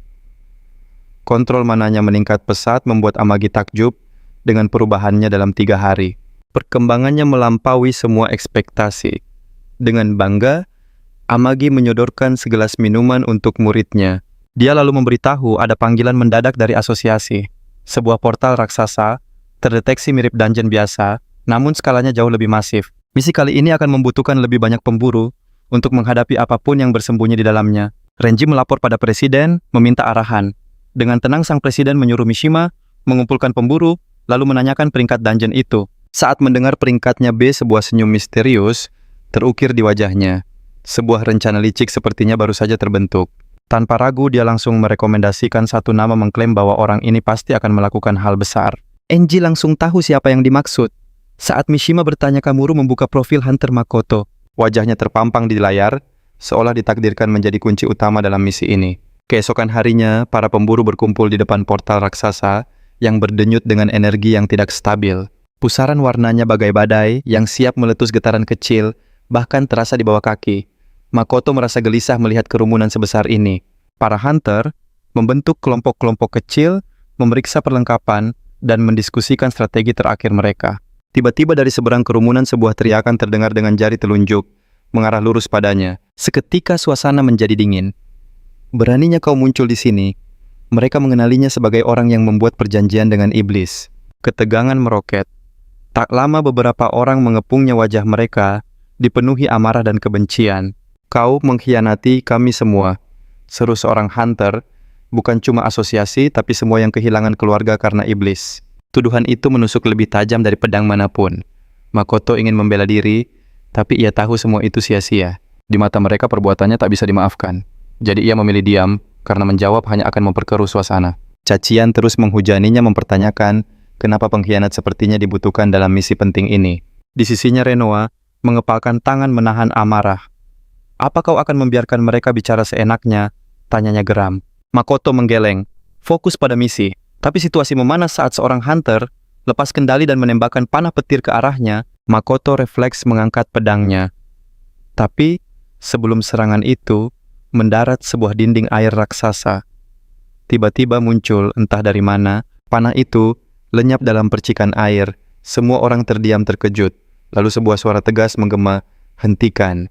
Kerumunan itu terbelah, memberi jalan untuk seorang wanita jangkung berambut perak dengan sorot mata yang menenangkan. Dia adalah Sarah. Auranya yang berwibawa seketika meredam kekacauan. Dengan tatapan tajam ia menegur mereka yang memulai pertarungan. Kemudian ia menghampiri Makoto. "Sebagai penanggung jawab raid ini, aku minta maaf atas kejadian tadi." "Aku mengandalkanmu hari ini," tambahnya. Makoto menyambut jabatan tangannya lalu berkata, "Mari kita fokus pada misi." Mendengar itu, ketegangan perlahan mereda. Dengan suara yang tegas, namun tenang, Sarah mulai membagi tugas. Sarah seorang hunter peringkat A, yang tak hanya terkenal karena kekuatannya, tapi juga sebagai influencer dengan 3 juta pengikut. Keceriaannya memang khas peringkat A. Namun seorang pria pendiam dengan tatapan tajam hanya berdiri di belakang mengamati. Pandangannya tak lepas dari Makoto, seolah mencoba membaca isi pikirannya. Tak lama kemudian, mereka pun memasuki dungeon. Seketika hawa panas dan kering langsung menyergap mereka. Setelah menyusuri lorong, mereka tiba di bibir sebuah jurang raksasa yang menganga dalam kegelapan tak berdasar. Di dasarnya geraman ribuan iblis terdengar. Mata mereka bersinar merah memenuhi kegelapan. Sarah mengamati situasi dengan saksama. Setelah yakin, ia memberi perintah, pengguna elemen tanah dan air buat jembatan cepat. Lalu ia berpaling pada Makoto, "Jaga barisan depan. Pastikan tak ada satupun dari mereka yang bisa memanjat ke atas." Makoto mengangguk lalu maju ke tepi jurang. Udara terasa begitu berat seolah dungeon itu sendiri sedang mengawasi mereka. Fokus pada jurang, Makoto tak menyadari perubahan ekspresi rekan-rekannya di belakang. Tiba-tiba Sarah menjentikan jarinya. Itu adalah sinyal yang mereka tunggu. Dalam sekejap beberapa hunter menangkap Makoto menahan lengannya dengan kuat. Ia meronta, tapi jumlah mereka terlalu banyak. Dengan frustrasi dan marah ia berteriak, "Apa-apaan ini?" Dengan tatapan sedinginnya Sarah berkata, "Kami semua sepakat. Kau terlalu berbahaya untuk keluar dari sini hidup-hidup." Tanpa ragu mereka menyeretnya ke tepi jurang. Di dalam benaknya suara Renoa terus memanggil. Namun terlambat satu dorongan kejam membuatnya terlempar ke dalam kegelapan. Dunia seakan terbalik saat tubuhnya meluncur jatuh. Tawa jahat mereka menggema dari atas. Ejekan terdengar meremehkan siapapun yang melawan iblis, peringkat B sebanyak itu. Sarah menatap ke bawah tanpa ekspresi. "Ini demi kebaikan tim," bisiknya pada angin seolah meyakinkan diri. Sebuah maaf yang hampa terdengar. Saat itu, kilasan pengkhianatan pertama kembali terbayang di benaknya. Perasaan tak berdaya itu kembali datang. Tepat saat harapan nyaris sirna, sebuah cahaya terang benderang muncul di sisinya. "Itu Renoa yang melesat di udara. Serahkan padaku," teriaknya penuh keyakinan. Makoto kembali fokus mengulurkan tangannya. Rantai kegelapan melesat mencengkeram dinding batu dan menghentikan jatuhnya. Nafasnya terengah-engah bergantung di ujung jurang. Di bawah sana bumi bergetar oleh auman para iblis. Para iblis menyadari keberadaannya. Namun dia bukanlah Makoto yang lemah seperti dulu. Di sisinya Renoa menatap tegas. Mereka saling mengerti tanpa kata. Ia melepaskan rantainya terjun bebas dan mendarat tepat di tengah gerombolan musuh. Dari kejauhan seorang pemburu muda hanya bisa terdiam. Matanya terbelalak tak percaya pada pemandangan di depannya. Ia bergumam harus segera bertindak namun ragu. Sementara di bawah pertarungan Makoto yang sesungguhnya baru saja dimulai, setiap gerakannya jauh lebih presisi dari sebelumnya. Pengendalian mana dan staminanya telah berevolusi ke tingkat yang baru, walau terkepung tak ada sedikit pun rasa takut. Seulas senyum tipis terukir saat satu lagi iblis berhasil ia kalahkan. Renoa teringat betapa sulitnya dulu melawan musuh seperti ini. "Kita sudah jauh lebih kuat sekarang," balas Makoto. Terlalu terpesona si pengamat sampai kehilangan pijakan. Tepi jurang pun retak, dan ia terjatuh tepat di dekat arena pertarungan. Ia mengerang kesakitan, dan saat mengangkat wajah sekelompok iblis sudah berlari mengincarnya. Saat semuanya terasa akan berakhir, Makoto melesat maju menebas semua iblis dalam sekejap mata. Debu pertempuran menyelimuti udara saat makhluk terakhir akhirnya tumbang. Pemburu muda itu menatapnya tak percaya, tubuhnya gemetar. "Siapa engkau?" tanya Makoto dengan tenang di tengah keheningan. Suaranya memecah kesunyian menandakan bahwa badai telah berlalu dan ancaman telah sirna. Dengan gugup pemuda itu berterima kasih. Ia memperkenalkan diri sebagai Yuki, pemburu termuda yang namanya cukup dikenal. Yuki sempat salah tingkah karena mengira Makoto adalah seorang gadis, bahkan Renoa pun sempat terkejut melihat penampilannya. Untungnya kesalahpahaman kecil itu segera diluruskan dan perbincangan mereka pun berlanjut. Makoto penasaran, "Bagaimana kau bisa tahu namaku? Padahal mereka belum pernah bertemu sebelumnya." Ternyata, Yuki sudah lama mengagumi latihan keras Makoto dari jauh. Mendengar itu, Makoto jadi sedikit salah tingkah. Pertemuan mereka memang tak terduga. Makoto pun tersenyum dan berkata, "Ini pasti sudah takdir." Yuki dengan senang hati menerima uluran tangannya. Mulai saat itu mereka resmi menjadi satu tim. Beberapa saat kemudian, Makoto menghabisi sisa iblis dengan rantainya. Yuki hanya bisa menatap dengan penuh kekaguman. Melihat hasilnya, Makoto merasa semakin percaya diri dengan kekuatan yang ia miliki. Yuki bertanya rahasia kekuatan mereka. Dengan iseng Renoa menjawab, "Kami menaklukkan dungeon sambil bergandengan tangan." Makoto langsung panik mencoba meluruskan ucapan Renoa yang bisa disalahpahami itu. Setelah menjelaskan, ia bertanya tentang roh suci milik Yuki. Dengan malu Yuki menyebut nama Kafka, roh elemen ledakan. Sebuah kekuatan yang tak terduga mengingat sifatnya yang sangat pemalu. Yuki mengaku ia terlalu takut untuk membantu. Ia teringat sebuah misi di mana kekuatannya hampir mencelakai rekannya sendiri. Sejak itu, timnya menolaknya. Yuki gemetar mengingat trauma itu.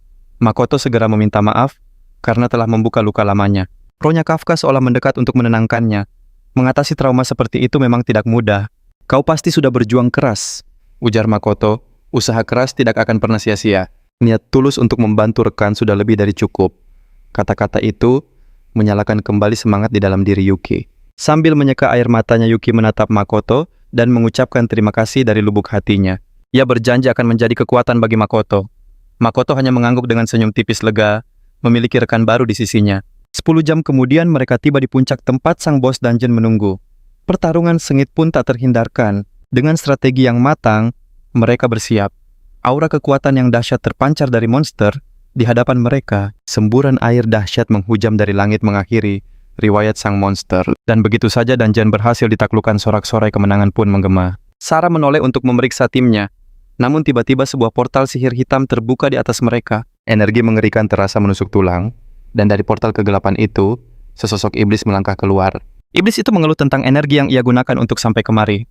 Sontak para pemburu langsung waspada penuh. Meski penampilannya terlihat santai, iblis itu memancarkan aura kepercayaan diri yang sangat berbahaya. Beberapa pemburu nekat maju, terbutakan oleh kemenangan mereka, dan mengabaikan teriakan Sarah untuk mundur. Dalam sekejap tubuh mereka terhempas tak bernyawa. Iblis itu hanya mendesah, lemah sekali. "Terlalu lemah untuk tim yang baru saja mengalahkan bos," katanya sambil menunjuk Sarah. "Kaulah pemimpinnya kan lawan aku." Sadar akan bahaya, Sarah memerintahkan semua orang untuk lari. Mereka patuh bergegas menyelamatkan diri. Iblis itu memperkenalkan diri sebagai jaga. Tapi Sarah menolak. "Aku tidak punya urusan dengan iblis." Serangan air Sarah melesat cepat, namun jaga menepisnya dengan mudah membuat Sarah terperangah. Sebuah hantaman lutut telak mendarat di perut Sarah membuatnya terlempar. Jaga kini memberinya satu kesempatan lagi untuk bicara. Sayangnya harga diri Sarah terlalu tinggi. Ia justru membalas dengan hinaan. Tak mendapat jawaban, jaga mengumpulkan energi gelap di tangannya. Tepat saat serangan mematikan itu akan mendarat, rantai kegelapan yang tak asing menghentikan serangannya Makoto telah tiba menyelamatkan Sarah tepat pada waktunya. Makoto melesat maju dengan rantai bersinar ungu, namun jaga dengan mudah menghancurkannya. Semua orang terpana. Yuki bawa Katusara ke tempat aman. Perintah Makoto dan Yuki segera bergerak. Katusara bertanya dengan bingung, "Kenapa kau menolongku? Setelah semua yang kulakukan padamu?" "Karena ini hal yang benar untuk dilakukan," jawab Makoto singkat. Katusara hanya bisa menatapnya dengan ekspresi tak terbaca. Jaga tertawa, terbahak-bahak. Pertarungan sesungguhnya baru saja dimulai. Ia mengenali kekuatan bayangan Makoto. Saat melihat Renoa Jaga, akhirnya sadar. "Aha, jadi kaulah manusia yang sedang ramai dibicarakan itu. Ayo kita selesaikan ini," seru Jaga. Cakar dan pedang bayangan beradu menciptakan gelombang kejut yang dahsyat. Jaga melancarkan tendangan kilat, tapi Makoto lebih cepat. Rantai bayangan melesat dari tangannya. Rantai itu mengikat Jaga membuka celah.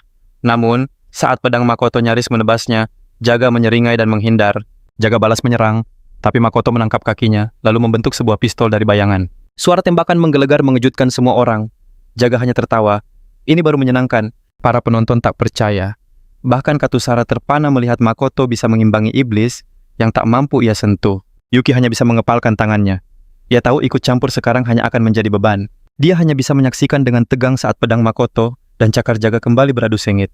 Bisa kau hindari yang ini? Jaga mengumpulkan energi gelap, lalu melepaskan jurus pamungkasnya, Dark Extreme. Sebuah ledakan maha dahsyat mengguncang seluruh penjuru dungeon. Jaga tersenyum puas, sampai sebuah suara terdengar dari belakangnya.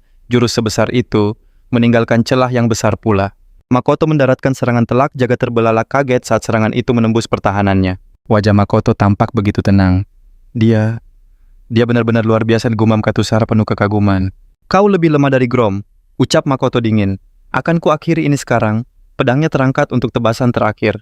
Tepat saat pedang itu akan menebasnya, Jaga menggunakan jurus terakhirnya. Sebuah dinding merah pekat muncul menahan serangan itu. Wajah Makoto menegang saat melihat duri-duri tajam keluar dari dinding misterius itu. Duri-duri itu melesat cepat memaksa Makoto untuk mundur. Manipulasi cairan.